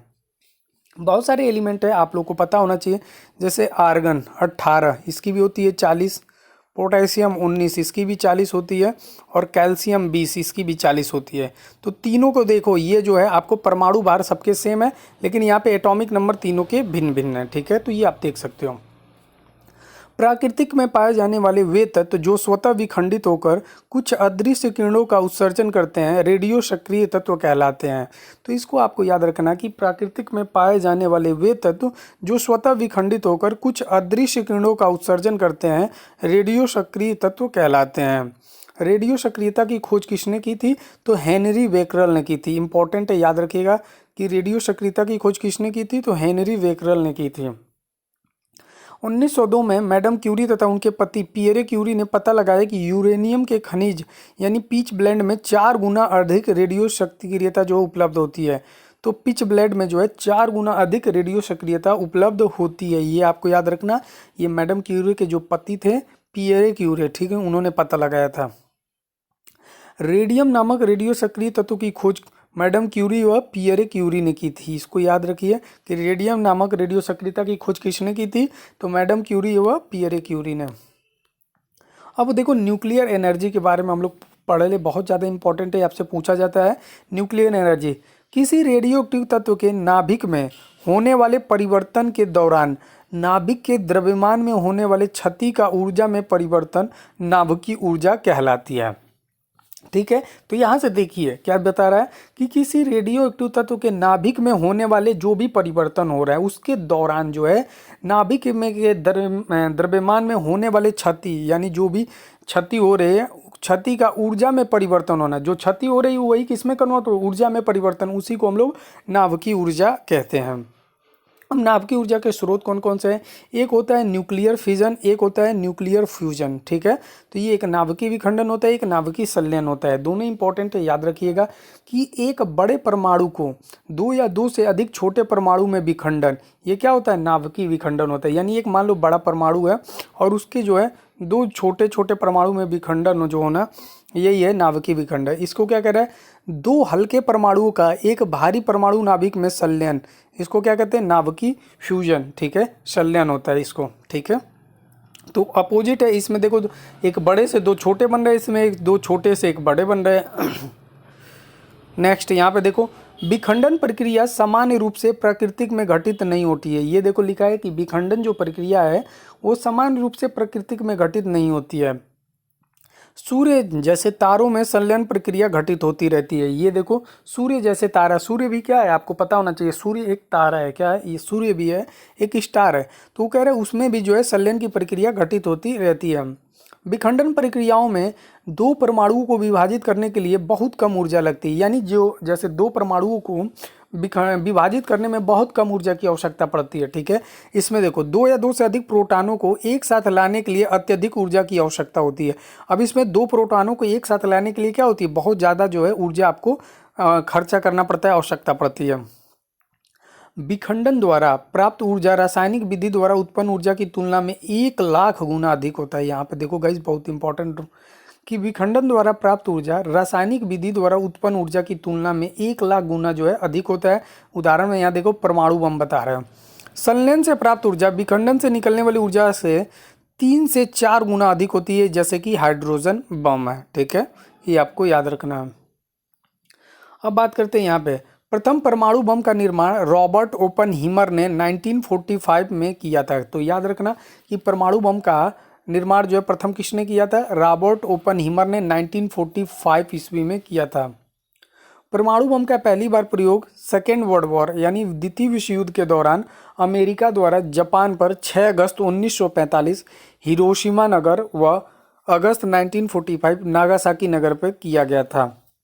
यानी 6 और 9 को अमेरिका के द्वारा जापान में नागासाकी और हिरोशिमा पे जो है परमाणु बम का जो है प्रयोग किया गया था। ये आपको याद रखना है। अभी तक आपने देखा परमाणु बम के बारे में, अब मैं आपको बताता हूँ हाइड्रोजन बम के बारे में। तो हाइड्रोजन बम का आविष्कार जो है एडवर्ड टेलर ने 1952 में किया था। हाइड्रोजन के समस्थानिकों यानी ड्यूटेरियम 1s2 और 1d2, ये जो लिखा है ट्राइटियम 1s3 और 1t3 नाभिकीय संलयन के द्वारा जो है इसका यूज किया जाता है। ठीक है, इस एक बार आप जो है भारी जल का जो है आप लोग केमिकल फॉर्मूला बता सकते हैं, एटॉमिक नंबर कितना होता है ये भी बता दीजिए। अब यहाँ पे ऑक्सीकरण और अपचयन यानी ऑक्सीडेशन और रिडक्शन के बारे में पूछ रहे हैं। इंपॉर्टेंट है, याद रखिएगा ऑक्सीकरण और अपचयन क्या होता है। किसी परमाणु अणु या आयन से इलेक्ट्रॉनों का निकलना ऑक्सीकरण कहलाता है। क्या कह रहा है? किसी परमाणु अणु या आयन से इलेक्ट्रॉनों का निकलना यानी इलेक्ट्रॉन का निकलना जो है ऑक्सीकरण कहलाता है। अर्थात परमाणु अणु या आयन पर धन आवेश का मान बढ़ जाता है। जैसे मान लो सोडियम है, ठीक है, सोडियम का एटॉमिक नंबर 11 होता है और इसका इलेक्ट्रॉनिक कॉन्फिगरेशन 281 होता है। जब इसने अपना एक इलेक्ट्रॉन किसी को डोनेट कर दिया ना, तो इसके ऊपर एक पॉजिटिव चार्ज आ जाएगा। ठीक है, तो ये देखो उसी को हम लोग क्या कहते हैं? ऑक्सीकरण कहते हैं। कह रहा है ना कि यहाँ पे किसी परमाणु अणु या आयन से इलेक्ट्रॉनों का निकलना, तो देखो यहाँ से एक इलेक्ट्रॉन निकल गया, अर्थात परमाणु अणु या आयन पर धनावेश का मान बढ़ जाता है, अतः ऋण आवेश का मान कम हो जाता है। अब यहाँ पे देखो एक और दिखा रहा है, किसी परमाणु अणु या आयन द्वारा इलेक्ट्रॉन ग्रहण करने की प्रक्रिया अपचयन कहलाती है। जो ग्रहण करेगा वो क्या कहलाएगा? अपचयन। अर्थात धन आवेश के मान व कमी और ऋण आवेश के मान में वृद्धि होती है। जैसे यहाँ पे सोडियम ने एक इलेक्ट्रॉन डोनेट किया, तो देखो Na+, ये मतलब ये एक इलेक्ट्रॉन डोनेट किया था ना यहाँ पे, तो वृद्धि हो गई। यहाँ पे एल्युमिनियम में देखो +3 है, 3 इलेक्ट्रॉन, तो Al हो गई। अब ऑक्सीकरण अपचयन की संयुक्त अभिक्रिया जो है रेडॉक्स, यानी दोनों एक साथ साइमल्टेनियसली हो, ऑक्सीकरण और अपचयन दोनों एक साथ हो एक ही रिएक्शन में और ये बिल्कुल साथ साथ हो, उसी को हम लोग रेडॉक्स रिएक्शन कहते हैं। क्या कहते हैं? रेडॉक्स रिएक्शन या रेडॉक्स अभिक्रिया कहते हैं। ये आपको याद रखना है। ठीक है, अब आगे देखिए, -273 सेल्सियस या 0 केल्विन को परम शून्य ताप कहते हैं। इंपॉर्टेंट है, याद रखिए, क्वेश्चन पूछा जाता है कि परम शून्य ताप किसे कहते हैं? तो -273 डिग्री सेल्सियस या 0 केल्विन, 0 केल्विन की बात कर रहे हैं, ये याद रखना को परम शून्य ताप कहते हैं। जब बैरोमीटर में पारा है यानी Hg की ऊंचाई 760 मिलीमीटर रहती है, तो वायुमंडलीय दाब को सामान्य दाब या एक वायुमंडलीय दाब यानी A1 एटमॉस्फेरिक जो ATM कहते हैं, आप लोग उसके बराबर कहते हैं। अब यहाँ पे हम लोग का दूसरा जो है नया chapter acid, base and salt के बारे में। क्या होता है एसिड? आप लोग जो है अम्ल का नाम सुने होंगे। तो चलिए, वे पदार्थ जो जलीय विलयन में हाइड्रोजन के धनायन उत्पन्न करते हैं अम्ल कहलाते हैं। क्या कहते हैं? वे पदार्थ जो जलीय विलयन में हाइड्रोजन के धनायन उत्पन्न करते हैं यानी H आयन देते हैं। क्या देते हैं? H आयन देते हैं, अम्ल कहलाते हैं। इसे आर्नहीनियस का आयनिक सिद्धांत भी कहते हैं। किसे? इसे आर्नहीनियस का आयनिक सिद्धांत भी कहते हैं। अम्लों का स्वाद कैसा होता है? तो खट्टा होता है।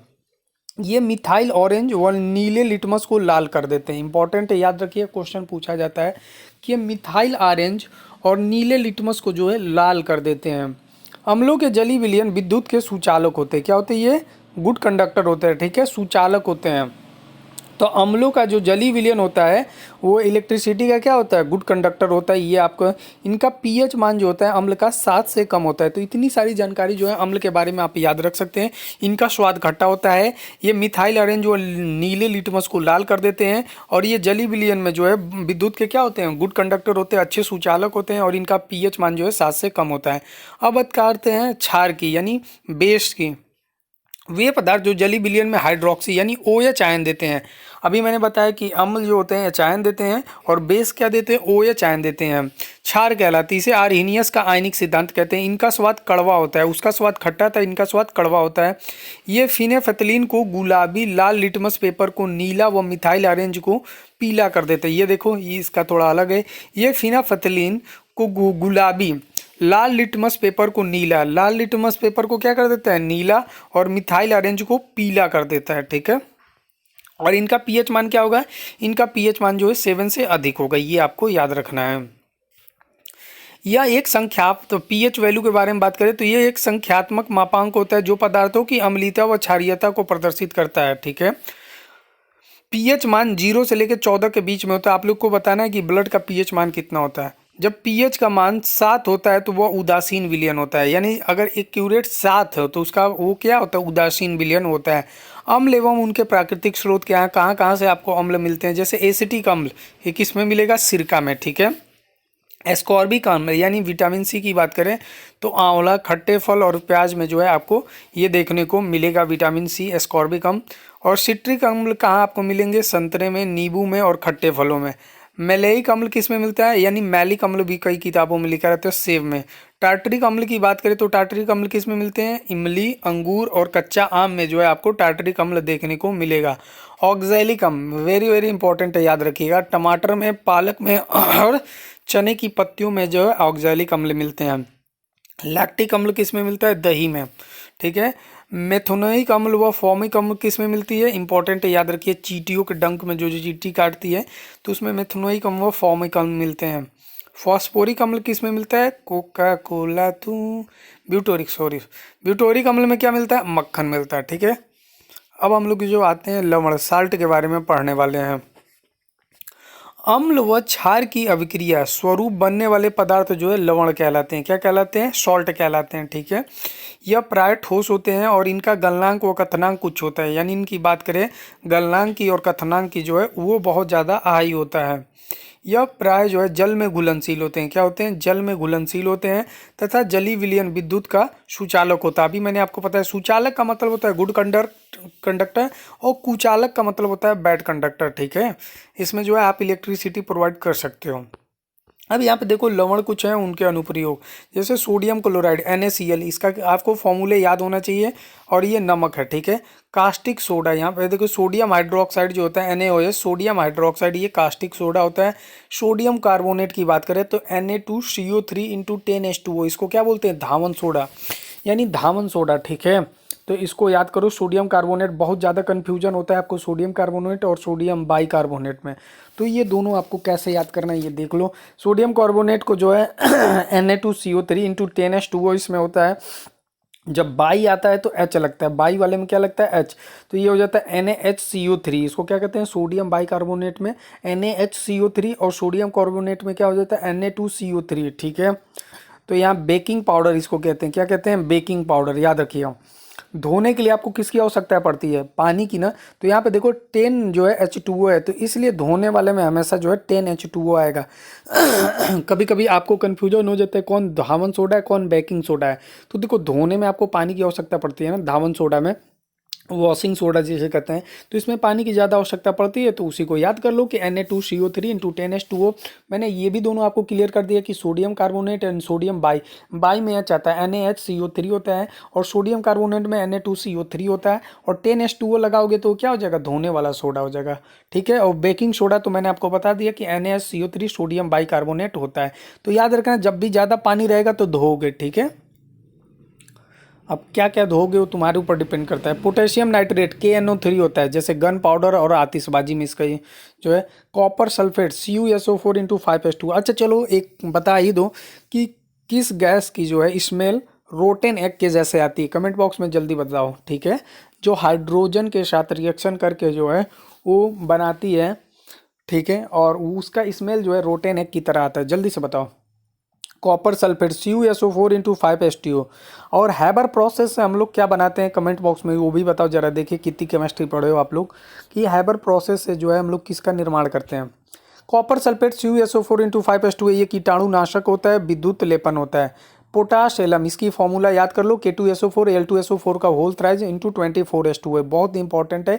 ये हमें जो है क्लास 9th में पूछा गया था, तो इसको यहीं से याद कर लो, K2SO4 Al2SO4 का होल थ्राइज 24H2O। ये पोटाश एलम या फिटकरी होता है, ये खून बहने रोकने या चमड़े की रंगाई, या जब आप लोग शेविंग कराने जाते हो तो कहीं कट फट जाता है तो उस पर भी एक बार लगा दिया जाता है, वही खून बहने के लिए। अमोनिया क्लोराइड, इसको नौशादर बोलते हैं, NH4Cl, ये उर्वरक और कपड़ों की रंगाई के लिए जो है इसका यूज किया जाता है। तो यूजेज आपसे पूछे जा सकते हैं। अब हम लोग इनऑर्गेनिक केमिस्ट्री में आते हैं, और इसमें सबसे पहले मिलते हैं हमें मेंडलीफ चाचा, और मेंडलीफ की आवर्त सारणी के बारे में हम लोग पढ़ते हैं। ठीक है, तो शुरू में देखो, तत्वों के भौतिक व रासायनिक, उनके परमाणु भारों, ये मेंडलीफ चाचा जो है पहले इनको परमाणु भारों के बारे में बता दिया था, ठीक है। फिर बाद में इनको एहसास हुआ, अरे नहीं नहीं, परमाणु भार नहीं, परमाणु क्रमांक होना चाहिए। तो चलो पहला याद करते हैं, मेंडलीफ की आवर्त सारणी। तत्वों के भौतिक व रासायनिक गुण, उनके परमाणु भारों के आवर्ती फलन होते हैं, इन्होंने पहले बताया था। इस आधार पर मेंडलीफ ने तत्कालीन ज्ञात 63 तत्वों को 7 क्षैतिज पंक्तियां, जिन्हें आवर्त कहते हैं, अरे हॉरिजॉन्टल लाइन यार, उसको आवर्त कहते हैं, और 9 ऊर्ध्वाधर कॉलम, जिसको वर्टिकल लाइन करते हैं और इंग्लिश में ग्रुप कहते हैं, वो कहते हैं, सारणीबद्ध किया था। तो याद रखना, पहले इन्होंने 63 एलिमेंट यानी 63 एलिमेंट्स को, और 7 क्षैतिज यानी 7 जो है हॉरिजॉन्टल लाइन, और 9 जो है वर्टिकल के बारे में बताया था। उसके बाद मोजले हैं, मोजले की आधुनिक आवर्त सारणी, ये देखो मॉडर्न जो पीरियोडिक टेबल के बारे में मोजले ने बताया कि तत्वों के भौतिक और रासायनिक उनके परमाणु संख्या किस पे होनी चाहिए, ये परमाणु संख्या की बात कर रहे हैं, ठीक है। तो ये सही आवर्ती फलन होते हैं। जैसे इलेक्ट्रॉनिक विन्यास तत्वों के आधुनिक आवर्ती वर्गीकरण का मूल आधार है, और इसमें 7 जो है क्षैतिज कतारें यानी आवर्त, और 18 ऊर्ध्वाधर कतारें होती हैं, ठीक है। तो ये आपको याद रखना है, 7 क्षैतिज है, ठीक है। तो ये आप याद रखिएगा कि जो मॉडर्न पीरियोडिक टेबल है उसमें 7 क्या है, क्षैतिज, यानी 7 जो हॉरिजॉन्टल लाइंस है, और 18 जो है वर्टिकल्स लाइन है, ठीक है, जिन्हें आप लोग ग्रुप कहते हो। प्रत्येक आवर्त का प्रथम सदस्य क्षार धातु तथा अंतिम सदस्य कोई निष्क्रिय गैस होता है। तो देखो, प्रत्येक आवर्त का प्रथम सदस्य क्षार धातु होता है, और अंतिम सदस्य क्या होता है, कोई निष्क्रिय इनर्ट गैस है, जैसे हीना, नेहा और करीना, एक्सक्यूज मी रीना। अब ये कहोगे किस लड़की का नाम ले रहे हो सर आप, तो हीना का मतलब helium, neon, argon, krypton, xenon और रेडॉन होते हैं, ठीक है। तो इसको आपको याद रख लेना, हीना, नेहा और करीना, एक्सक्यूज मी रीना। परमाणु संख्या 58 से 71 तक और 90 से लेकर 103 तक, ये लेंथेनाइड और रेक्टेनाइड होते हैं, जो एफ ब्लॉक के एलिमेंट्स होते हैं, उसको आपको याद रखना है। तो इसमें आपसे पूछा जा सकता है डायरेक्ट, आपको याद रखना है कि 58 से लेकर 71 तक और 90 से लेकर 103, ये पूरा एटॉमिक नंबर के साथ याद रखो। 58 से लेकर लेंथेनाइड जो होता है, और 90 से लेकर 103 एक्टेनाइड होता है। इन तत्वों को आवर्त सारणी के नीचे अलग कतारों में रखा गया, जिन्हें एफ ब्लॉक कहते हैं, ठीक है। ये भी मैं आपको बता रहा हूँ। अब देखो, शून्य वर्ग के तत्वों को उत्कृष्ट या अक्रिय गैस, इसको उत्कृष्ट गैस, अक्रिय gas, inert gas, noble gas, ठीक है। जैसे हीना, नेहा और करीना, एक्सक्यूज मी रीना लिखा है ना, तो helium, neon, argon, krypton, xenon, radon और ओजी एक नया आ गया कहते हैं। यह वर्ग फर्स्ट है उपवर्ग की क्षार धातुओं और अत्यधिक विद्युत धनात्मक, और ये लिखा है 7th बी उपवर्ग के हैलोजन तत्वों, ठीक है। आधुनिक विद्युत ऋणात्मक के मध्य सेतु का कार्य करता है। सेतु समझ रहे हो, ब्रिज का काम करता है ये। अब यहाँ पे हम लोग देखते हैं मेटल्स क्या होते हैं, किसके बारे में, मेटल्स। आप लोग पढ़ते हो ना, धातुएं, धातु उसके बारे में। ऐसे तत्व जो इलेक्ट्रॉन को त्याग कर धनायन बनाने की प्रवृत्ति रखते हैं, धातु कहलाते हैं। जैसे सोडियम हो गया, सोडियम चाचा को देखते हो ना, तुरंत एक इलेक्ट्रॉन डोनेट करके और ये जो है धनायन बना लेते हैं। तो ऐसे तत्व जो इलेक्ट्रॉन को त्याग कर धनायन बनने की प्रवृत्ति रखते हैं, धातु कहलाते हैं। पोटेशियम चाचा को देख लो, 19 होता है इनका भी, तो इनको करते हो तो 2 8 8 1, इनके भी लास्ट में 1 है, तो ये एक दे के ये भी धनायन बना लेते हैं। धातु आघात वर्धनी यानी मेलेबल, धातु को आप लोग पीट पीट के चौड़ा कर सकते हो, ठीक है। आघात वर्धनी का मतलब क्या है, मेलेबल, इनको पीट के चौड़ा कर सकते हो। जो भी धातुएं हैं जैसे सोना व चांदी देखते हो ना, 5 ग्राम सोना 10 ग्राम सोना को पीट पीट के क्या से क्या बना दिया जाता है, इतना चौड़ा जो आपने कभी सोचा ही नहीं होगा। तो सर्वाधिक आघातवर्धनी होते हैं, ये आपको याद रखना है, ठीक है। और इसमें ये धातुएं तन होते हैं, डक्टाइल होती है, जिनमें पतले तार खींचे जा सकते हैं, इसके तार भी बनाए जा सकते हैं, आप जो है बना सकते हो पतला से पतला, ये टूटते नहीं हैं, ठीक है। यह विद्युत एवं ऊष्मा की सुचालक संचालक होती हैं, सुचालक होना। जैसे चांदी जो है सर्वोत्तम चालक है, शीशा जो है क्या है, न्यूनतम चालक होती है, ठीक है। इसको आपको याद रखना है। धातुओं कमरे के ताप पर ठोस अपवाद है पारा, पारा जो है ये क्या होता है, इसको याद रखना, ये द्रव में पाया जाता है, ठीक है। पारा Hg होता है, गैलियम हो गया, सीजियम कमरे के ताप पर द्रव अवस्था में पाई जाती है, इसको याद रखना, ठीक है। तो इसमें ज़्यादातर पारे के बारे में पूछा जाता है कि कमरे के ताप पर ठोस कौन से होती हैं, ये जो धातु हैं तो ये ठोस होती हैं, लेकिन जो पारा है, गैलियम है, सीजियम है, ये क्या द्रव अवस्था में पाई जाती है, द्रव्य नहीं द्रव यानी लिक्विड फॉर्म में पाई जाती हैं। अब इनके अयस्क इंपॉर्टेंट है, याद रखो, पूछा जाता है डायरेक्ट की, जैसे मान लो पूछ दिया एल्युमिनियम का अयस्क बताओ तो नहीं बता पाओगे। एल्युमिनियम का अयस्क क्या होता है, बॉक्साइड से याद होता है ना, Al2O3.2H2O, ठीक है, ये इंपॉर्टेंट है, पूछा जाता है। आयस को और बोलते हैं। तो देखो सोडियम की अगर बात करें, सोडियम, ठीक है, तो सोडियम साधारण नमक NaCl, सोडा SNa2CO3, इसका केमिकल फॉर्मूला भी याद रख लें। चिली सॉल्ट फिल्टर NaNO3 क्या होता है, NaNO, क्रायोलाइट Na3LF6 क्या होता है, ऐसे याद करो जैसे मैंने किया, Na3LF6 होता है। बोरेक्स का Na2V4O7 × 10H2O, Na2V4O7 × 10H2O होता है, ठीक है। ये सारे आपको कम से कम सोडियम के तो याद होने चाहिए। पोटेशियम की बात करें, सिल्विन KCl, ठीक है, क्या हो गया KCl। सोनानाइट की बात करोगे तो K2SO4 क्या होता है, K2SO4। कॉर्नेलाइट KCl Mgcl2 × 6H2 होता है। कॉर्नेलाइट का क्या होता है, सब में कार्नेलाइट आपको लगभग देखने को मिलता है, तो याद रखो कार्नेलाइट का KCl Mgcl2 × 6H2O, ये इसके क्या है, सब ओर्स हैं, अयस्क हैं। मैग्नीशियम की बात करें, मैग्नेसाइट Mgco3 क्या होता है, Mgco3। डोलोमाइट का क्या होता है, Mgco3 × CaCO3 होता है। कार्नेलाइट का दोनों से में KCl Mgcl2 × 6H2O। कीजेराइट का क्या होता है, MgSO4 × H2O होता है। कैल्शियम का जिप्सम, ये दोनों इंपॉर्टेंट है, कैल्शियम और लाइमस्टोन, ये दोनों याद कर लो। कैल्शियम का भले मैग्नीशियम का छोड़ सकते हो, छोड़ दो, लेकिन कैल्शियम का याद करो। कैल्शियम का होता है CaSO4 × 2H2O जिप्सम में, ठीक है। और लाइमस्टोन में क्या होता है, CaCO3, लाइमस्टोन क्या होता है, CaCO3। एल्युमिनियम का बॉक्साइट इंपॉर्टेंट है, इसको याद कर लो। तो किससे मिलता है, बॉक्साइट, डायस्पोर और कोरंडम, ठीक है। Al232H2O, ये क्या होता है, बॉक्साइट। डायस्पोर का क्या होता है, सिर्फ सिंगल H2O होता है। Al2O3 में एक हटा दो, ऊपर से लिखो बॉक्साइट, लिखो डायस्पोर, लिखो कोरंडम, एक एक हाइड्रोजन वाटर कम करते जाओ। इसमें देखो 2 वाटर है, इसमें 1 वाटर है, इसमें एक भी नहीं, खत्म हो गए, खत्म, टाटा बाय बाय, ठीक है। तो इस तरीके से जो है एल्युमिनियम के आप बता सकते हो। सबसे पहले बॉक्साइट लिख लो, Al2O3.2H2O, ये तो सेम रहेगा, इसमें से एक H2O हटा दो, अब इसमें सिर्फ Al2O3 रख दो, इसका बॉक्साइड रख लो, इसको डायस्पोर, इसको कोरंडम कर लो, ठीक है। Al2O3 क्या होता है, कोरंडम। आई होप आपको समझ में आ रहा है। टीन किससे मिलता है, तो कैसीटेराइड से, SnO2 होता है। कैसीटेराइड का क्या होता है, SnO2। लेड Pb का इंपॉर्टेंट है, PbS, और सीरूसाइड PbCO3 होता है, क्या होता है, PbCO3 जो होता है, ये लेड का जो है अयस्क होता है। कॉपर का क्यूपराइट, CuTO क्या होता है, क्यूपराइट। मेलेकाइट और एजूराइट होता है, ठीक है। सिल्वर में बात करें, अर्जेंटम, Ag2S क्या होता है, अर्जेंटम।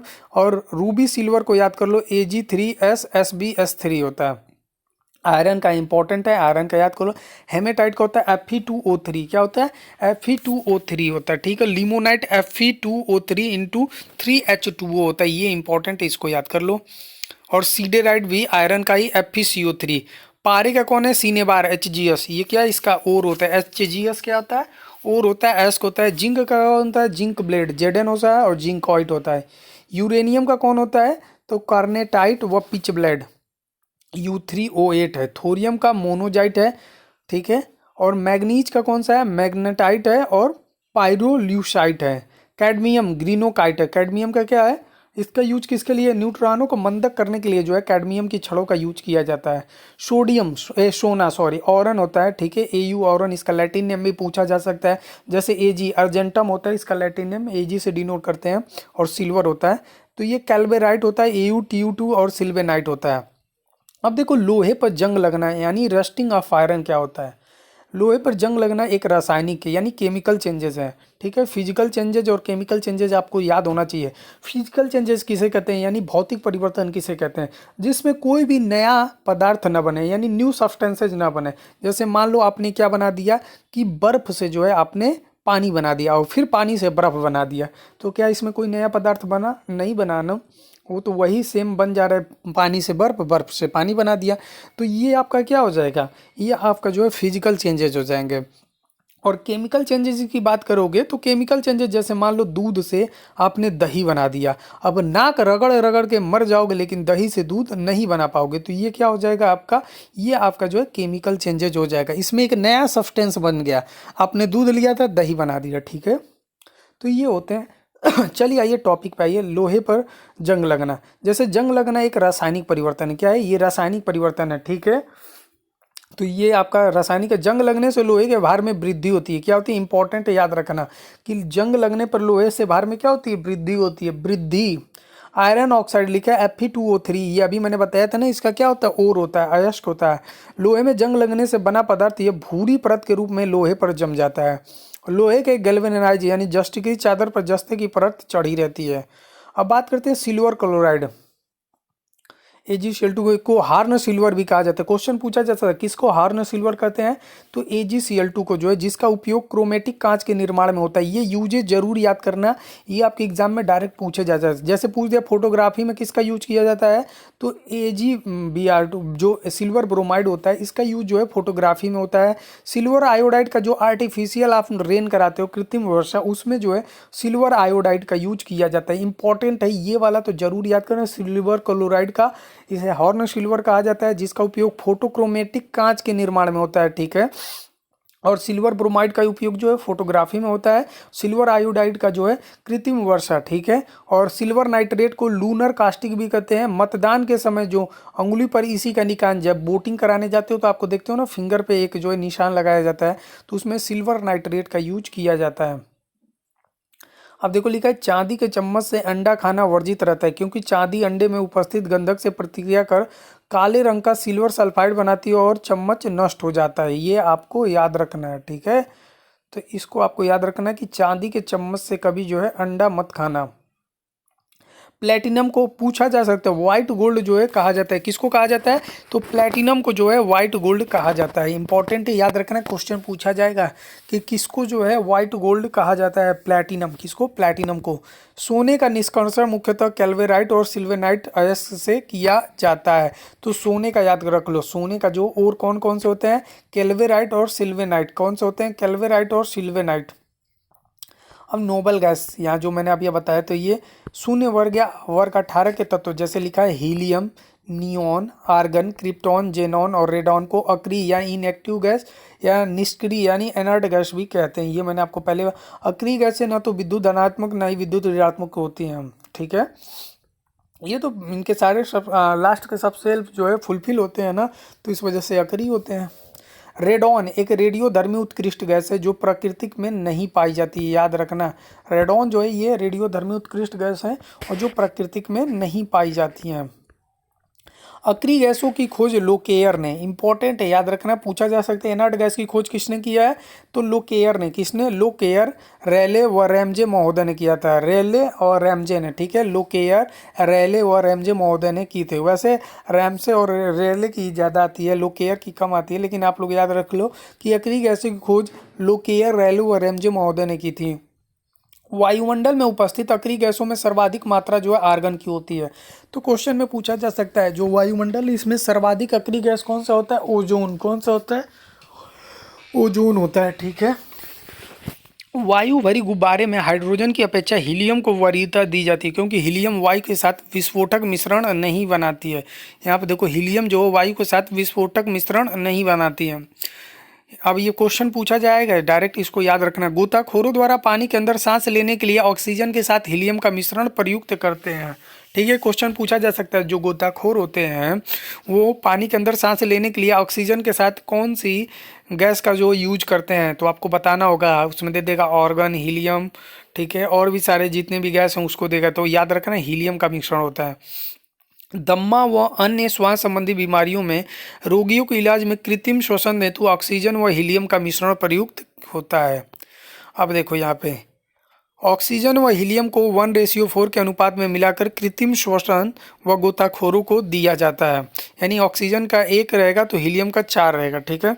विद्युत मरकरी लैंपों में आर्गन को पारा व नियान के साथ मिलकर अलग अलग आकर्षण रंग देने वाले बल्ब और ट्यूब तैयार किए जाते हैं। देखो आप लोगों ने देखा होगा जो मरकरी लैंप होते हैं उसमें आर्गन को पारा व नियान के साथ मिलाकर, ठीक है, जो आर्गन होता है, जो बिजली जैसे जो बल्ब होते हैं, जो मरकरी लैंप होते हैं उसमें आर्गन को जो है पारा और नियान के साथ मिलाकर अलग अलग आकर्षण रंग देने वाले बल्ब और ट्यूबलाइट तैयार किए जाते हैं।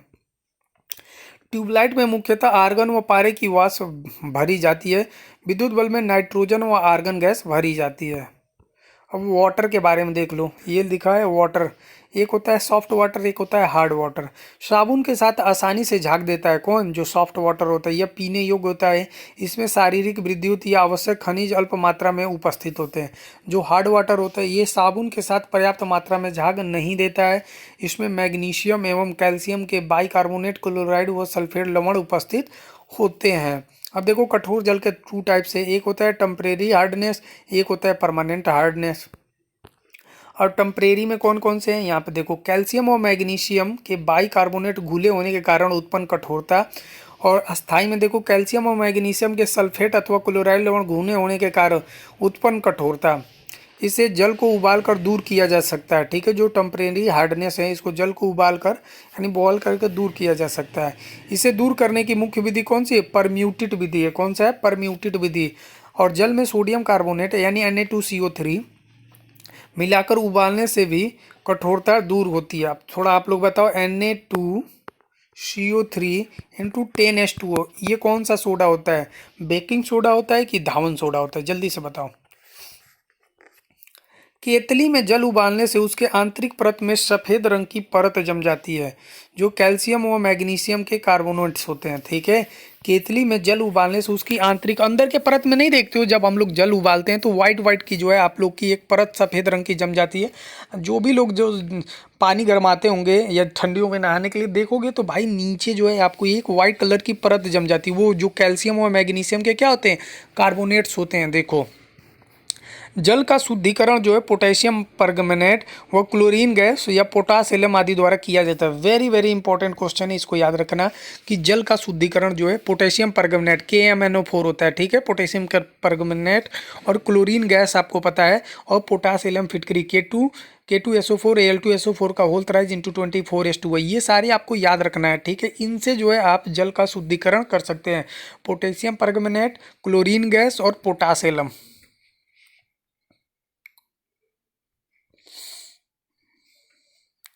अब महत्वपूर्ण तथ्य देखिए, इंपॉर्टेंट जो फैक्ट होते हैं। फलों के रस के परिरक्षण के लिए सोडियम बेंजुएट का उपयोग किया जाता है। ठीक है। किसका? सोडियम बेंजुएट का। किडनी स्टोन यानी गुर्दे की पथरी रासायनिक दृष्टि से कैल्शियम ऑक्जेलेट CaC2O4 होती है। मोती मुख्यतः जो है कैल्शियम कार्बोनेट CaCO3 से बना होता है। तो जो मोती होता है वो मुख्यतः किससे बना होता है? कैल्शियम कार्बोनेट से जो है बना रहता है। सिगरेट के धुएं का मुख्य प्रदूषक यानी कार्बन मोनोऑक्साइड, जिसको CO बोलते हो, वह निकोटीन होता है। ठीक है। तो सिगरेट का धुएं का मुख्य प्रदूषक कौन है? एक कार्बन मोनोऑक्साइड हो और निकोटीन होता है। कैल्शियम ऑक्सीक्लोराइड CaOCl2 को विरंजक चूर्ण यानी जिसको आप लोग ब्लीचिंग पाउडर कहते हैं, कैल्शियम क्लोरो, ठीक है, कैल्शियम ऑक्सीक्लोराइड CaOCl2 क्या होता है? कैल्शियम ऑक्सीक्लोराइड विरंजक चूर्ण का जो है डायरेक्ट आपसे पूछा जाता है तो CaOCl2 याद रख लो। इसी को कैल्शियम ऑक्सीक्लोराइड कहते हैं। क्या कहते हैं? Calcium chloride. ठीक है। उसके बाद कार्बन मोनोऑक्साइड को दम घोटू या यहाँ पे देखो दम घोटू गैस कहते हैं। क्या कहते हैं? दम घोटू, याद रखना। स्ट्रैंगुलेटिंग गैस किसे कहते हैं? तो कार्बन मोनोऑक्साइड को। इससे आदमी की दम घुटने लगता है और आदमी की मृत्यु हो जाती है। ठोस कार्बन डाइऑक्साइड किसे कहते हैं? CO2 को। रासायनिक रूप से सूखा बर्फ इसी को ड्राई आइस या ठोस कार्बन डाइऑक्साइड CO2 होती है। ठीक है। कैल्शियम फॉस्फेट CA3PO4 का होल्टवाइज का उपयोग टूथपेस्ट के निर्माण में होता है। किसका? टूथपेस्ट के निर्माण में जो है CA3PO4 का होल्टवाइज इसका होता है। कार्बन मोनोऑक्साइड की हीमोग्लोबिन से क्रिया करने की क्षमता ऑक्सीजन की तुलना में 250 गुना अधिक होती है। क्या होती है? 250 गुना जो है अधिक होती है, याद रखना। कार्बन मोनोऑक्साइड CO की हीमोग्लोबिन से जो है क्रिया करने की क्षमता ऑक्सीजन की तुलना में 250 गुना अधिक होती है। जिंक फॉस्फाइड का उपयोग चूहा मार दवा के रूप में होता है। तो जिंक फॉस्फेट का उपयोग जो है चूहा मार दवा के रूप में होता है। मूत्रालयों के पास नाक में चुभने वाली गंध मूत्र में उपस्थित अमोनिया के कारण होता है। ठीक है, मैंने आपसे पूछा था हैबर प्रोसेस में किसका बनाया जाता है, तो अमोनिया का भी बनाया जाता है। ठीक है, जैसे कि N2+3H2 चेंज इनटू 2NH3, ये जो है बनता है अमोनिया प्रोसेस। ठीक है, इससे ये भी बन सकता है, ये रिवर्सिबल प्रोसेस होता है, इसको याद रखना। सीमेंट की बात करते हैं। अब देखो सीमेंट की बात करें तो ये भी आपसे पूछा जा सकता है। सीमेंट मुख्यतः जो है कैल्शियम सिलिकेट व कैल्शियम एल्यूमिनेट का मिश्रण होता है, मिक्सचर होता है, जो कैल्शियम ऑक्साइड, सिलिका SiO2 और एल्यूमिना Al2O3। ठीक है, अभी मैंने बताया Al2O3 का क्या नाम होता है? कोरंडम। अभी आपने पढ़ा है ना, जो एल्यूमिनियम को अयस्क कौन कौन से होते हैं, अभी मैंने आपको याद कराया।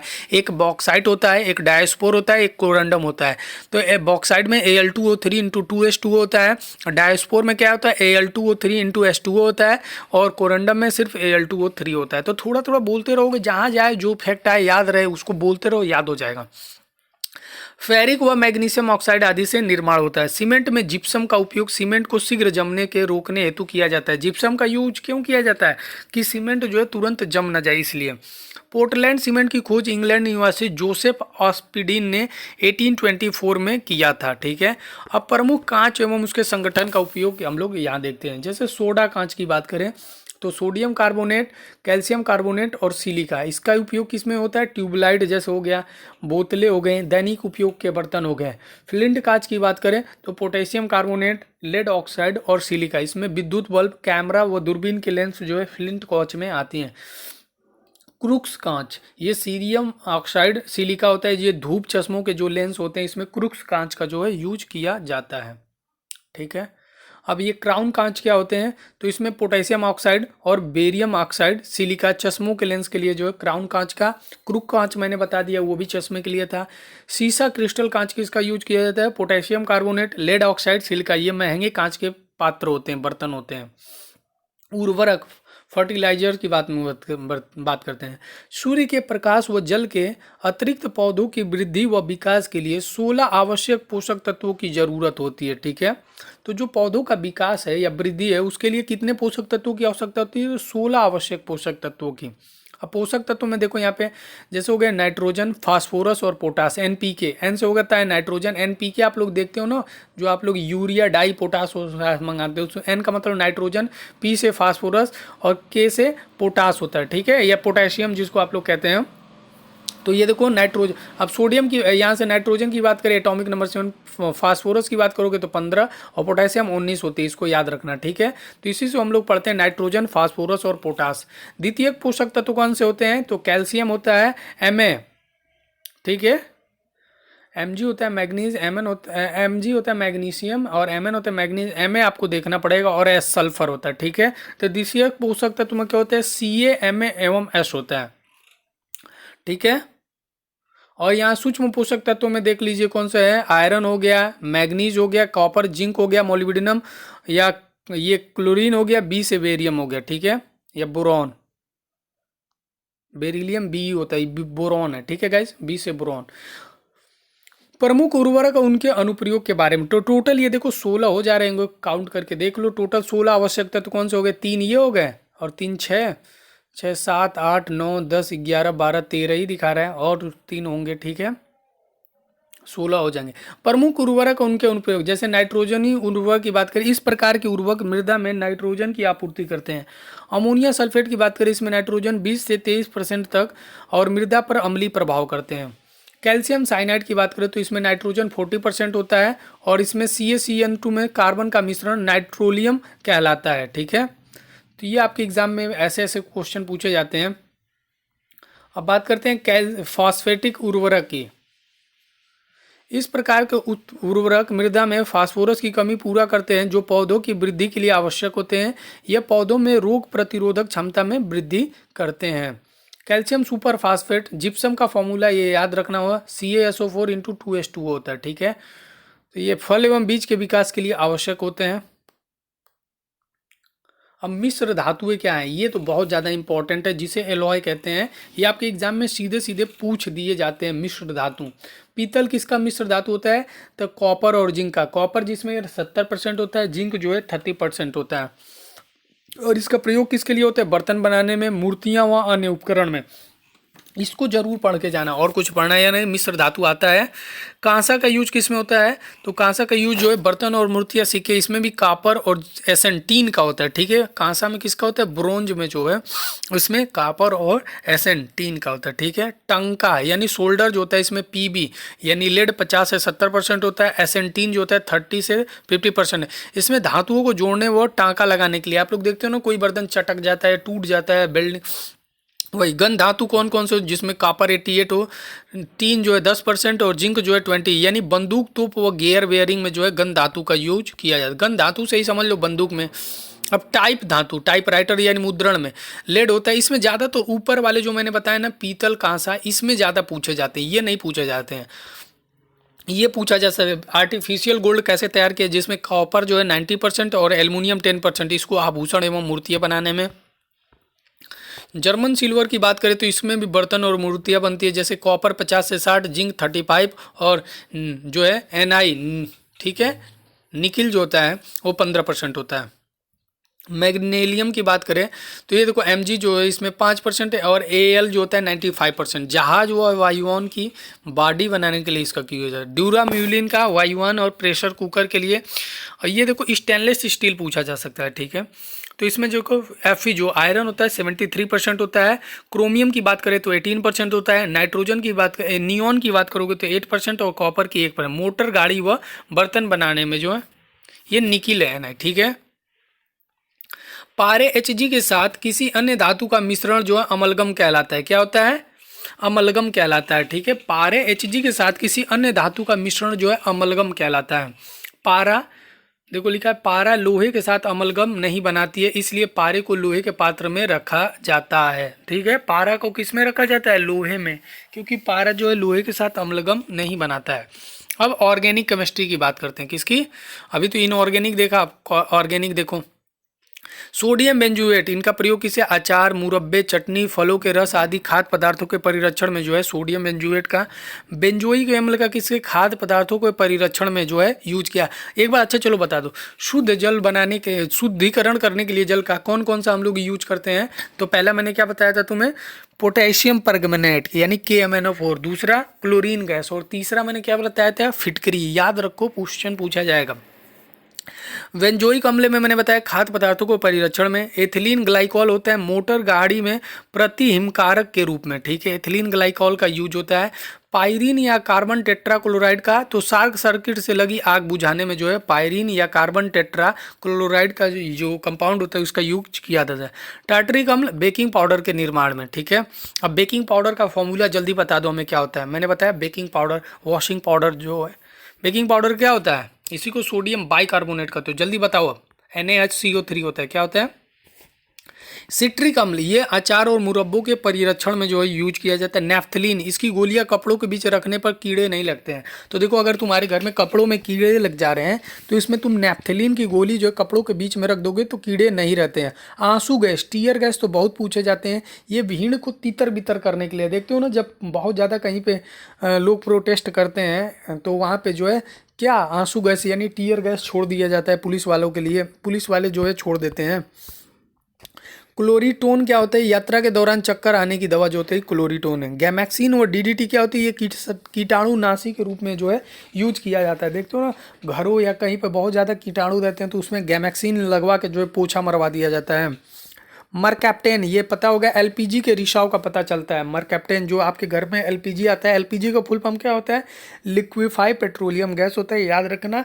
इसमें जो है मरकैप्टेन मिलाया जाता है जिससे आपको महक पता चलती है, वरना आपको महक नहीं पता चलती कि गैस कहाँ पे लीक हो रहा है, तो इसको याद रखना, ठीक है।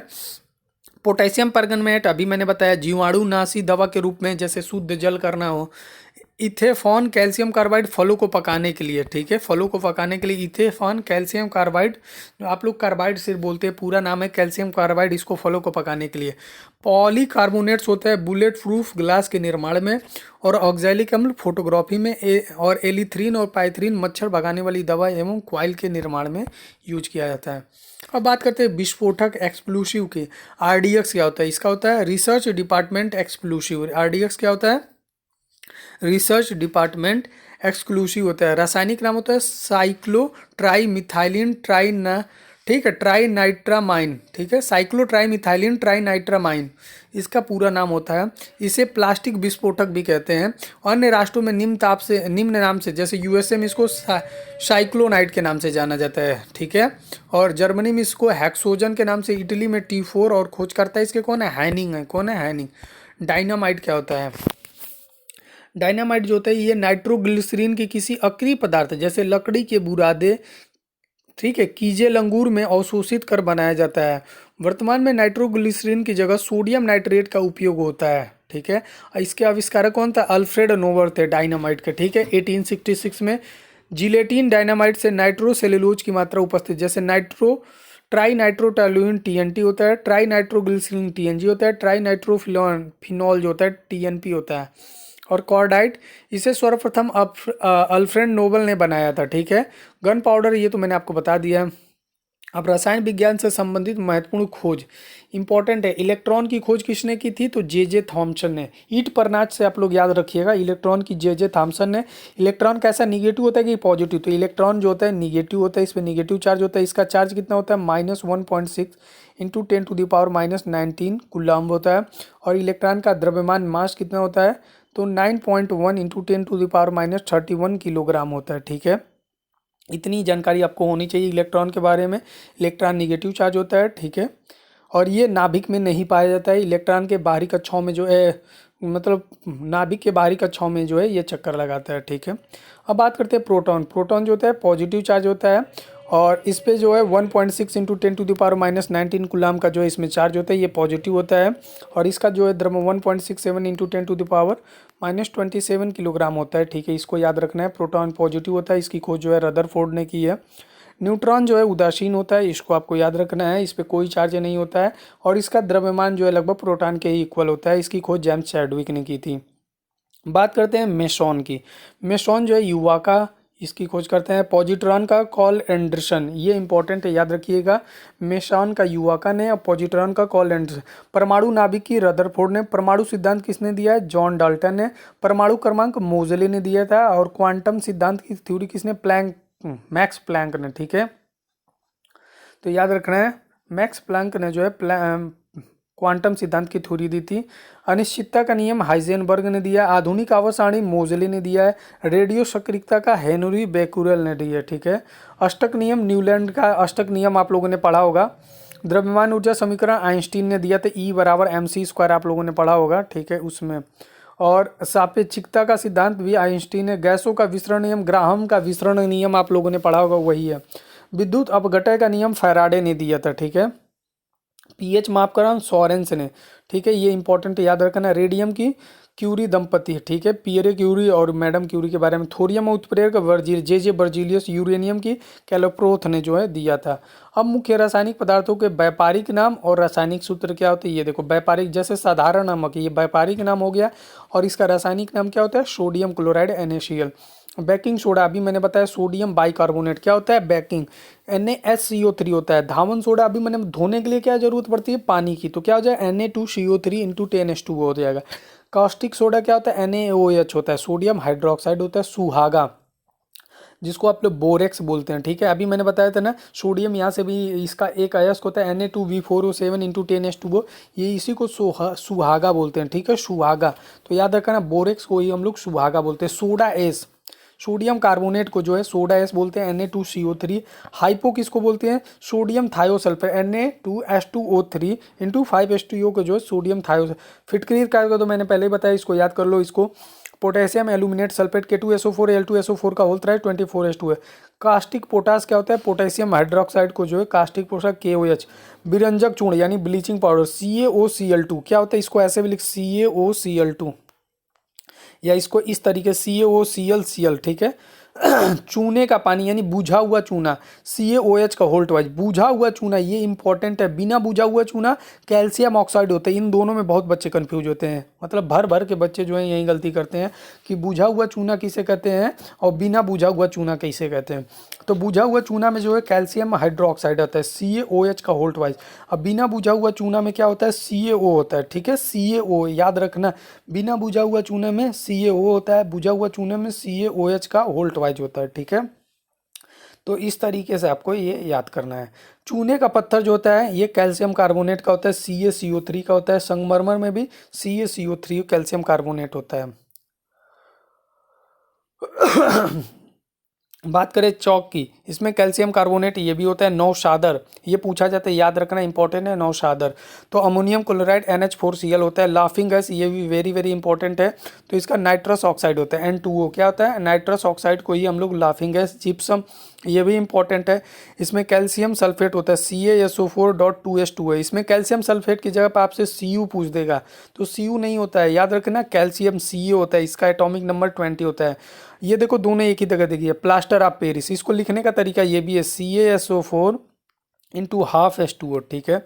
या 2 से मल्टीप्लाई करा दोगे तो ये क्या हो जाएगा 2 CaSO4 और ये 2 कट जाएगा, सिर्फ H2O हो जाएगा, ठीक है। तो इस तरीके से भी लिख सकते हो। प्लास्टर ऑफ पेरिस का ऐसे भी लिखा रहेगा, तो जिसमें प्लास्टर ऑफ आ रहा है तो समझ लेना आधा, ठीक है। प्लास्टर ऑफ पेरिस में क्या हो जाए CaSO4 हाफ H2O, या ऐसे भी याद कर सकते हो। और जिप्सम में डायरेक्ट होता है 2 आता है CaSO4 2H2O, ठीक है। पानी का ही अंतर है, देख लेना है कहाँ पे आधा लगाना है, कहाँ पे डबल लगाना है। गलत करोगे तो गलत हो जाओगे। लाल सिंदूर की बात करें तो Pb3O4, लेड पर ऑक्साइड को हम लोग लाल सिंदूर कहते हैं, ठीक है। Pb3O4 म्यूरेटिक अम्ल क्या होता है, हाइपोक्लोरिक HCl होता है। ऑयल ऑफ विट्रियोल क्या होता है, जिसको सौंद सल्फ्यूरिक H2SO4 को जो है, देखो ये तुम्हें पता है सौंद सल्फ्यूरिक अम्ल का फार्मूला क्या है H2SO4, लेकिन इसका व्यापारिक नाम होता है ऑयल ऑफ विट्रियोल। अम्लराज बहुत ज़्यादा पूछा जाता है, इसका रेशियो बहुत इंपॉर्टेंट है अम्लराज का। तो इसमें HNO3 होता है। सांद्र नाइट्रिक अम्ल, जिसमें सांद्र हाइड्रोक्लोरिक अम्ल HCl का जो रेशियो तो 1:3 में होता है, ठीक है। शुष्क बर्फ, ये मैंने आपको पढ़ाते समय ड्राई आइस जिसको कहते हैं CO2 होता है, ठीक है। भारी जल D2O याद रखना, ड्यूटीरियम ऑक्साइड होता है और जिसका एटॉमिक नंबर 20 होता है। बहुत ज़्यादा आपके एग्जाम में पूछा जाता है, ड्यूटीरियम ऑक्साइड होता है, ठीक है। भारी हाइड्रोजन की बात करें तो ये ड्यूटीरियम होता है। गैमेक्सिन की बात करें C6H6Cl6 होता है, जिसे बेंजीन हेक्साक्लोराइड क्या कहते हैं, बेंजीन। फॉजिन COCl2 क्या होता है COCl2 होता है। फॉजिन का क्या होता है, कार्बोनिल क्लोराइड COCl2 होता है, ठीक है। सिरका की बात करें CH3COOH होता है, जिसे हम लोग सिरका कहते हैं। और कार्बोलिक अम्ल जो होता है फिनॉल CCXOH, जैसे ये बन गया, इसे जो है हम लोग OH लगा दो, ये आपका क्या हो गया, फिनॉल हो गया, ठीक है। मंड की स्टार्च C6H10O5 होता है। अंगूर का रस ग्लूकोज होता है, ठीक है, C6H12O6। ग्लूकोज को सभी याद देगा। फ्रियोन का डाइफ्लोरोमेथेन होता है, CF2Cl2 होता है, ठीक है। यूरिया का याद होना चाहिए NH2CONH2 क्या होता है गाइस, NH2CONH2 होता है, ये इंपॉर्टेंट है, ये आपसे एग्जाम में पूछा जाता है। इसको हम लोग कार्बामाइड कहते हैं, क्या कहते हैं, यूरिया को कार्बामाइड। क्लोरोफॉर्म CaCl3 होता है, क्या होता है CaCl3 होता है। इसको ट्राइक्लोरोमेथेन IUPAC आपको पढ़ा देने लायक है, क्या आएगा आपके एग्जाम में। आइडोफॉर्म की बात करें तो ट्राई आइडोमेथेन, क्या कहते हैं, ट्राई आइडोमेथेन। MIC ये होता है मिथाइल आइसोसाइनेट CH3NCO। अब प्रमुख रोग और उसके कारक, जो कि बहुत ज़्यादा इंपॉर्टेंट है और यही लास्ट है, इसको याद कर लो, आपके एग्जाम के लिए बहुत ज़्यादा इंपॉर्टेंट है। पूछ रहा है रक्त कैंसर किसके कारक से होता है, बेंजीन से, ठीक है। जो ब्लड कैंसर होता है वो किसका रीज़न क्या है, तो बेंजीन है। इटाई रोग किसकी कमी से होता है, कैडमियम की, ठीक है। मिनीमाटा रोग पारा से होता है। ब्लू बेबी सिंड्रोम रोग नाइट्रेट NO3। ब्लैक फुट रोग जो है आर्सेनिक से। और बिल्सन रोग तांबा से लोहमता है, ठीक है, ये आयरन से, ठीक है। तो ये इसके कारक है, प्रमुख रोग और उसके कारक, ये सारे जो है। यहाँ पे केमिस्ट्री समाप्त हो गई, अब हम लोग जो है बायो का पढ़ने वाले हैं, ठीक है। तो लगभग आपका जो है 1 घंटा 1 मिनट टोटल लगा है और ये पूरा समाप्त हो चुका है। तो कैसा लगा वीडियो कमेंट बॉक्स में ज़रूर बताइएगा। फिर हम लोग जो है केमिस्ट्री का भी, इससे पहले मैंने फिजिक्स का पूरा कंप्लीट करा दिया है। अगर अच्छा लगे तो प्लीज़ चैनल को सब्सक्राइब, वीडियो को लाइक करिएगा। मिलते हैं नेक्स्ट वीडियो में, तब तक के लिए गुड बाय, टेक केयर, जय हिंद दोस्तों, लव यू ऑल।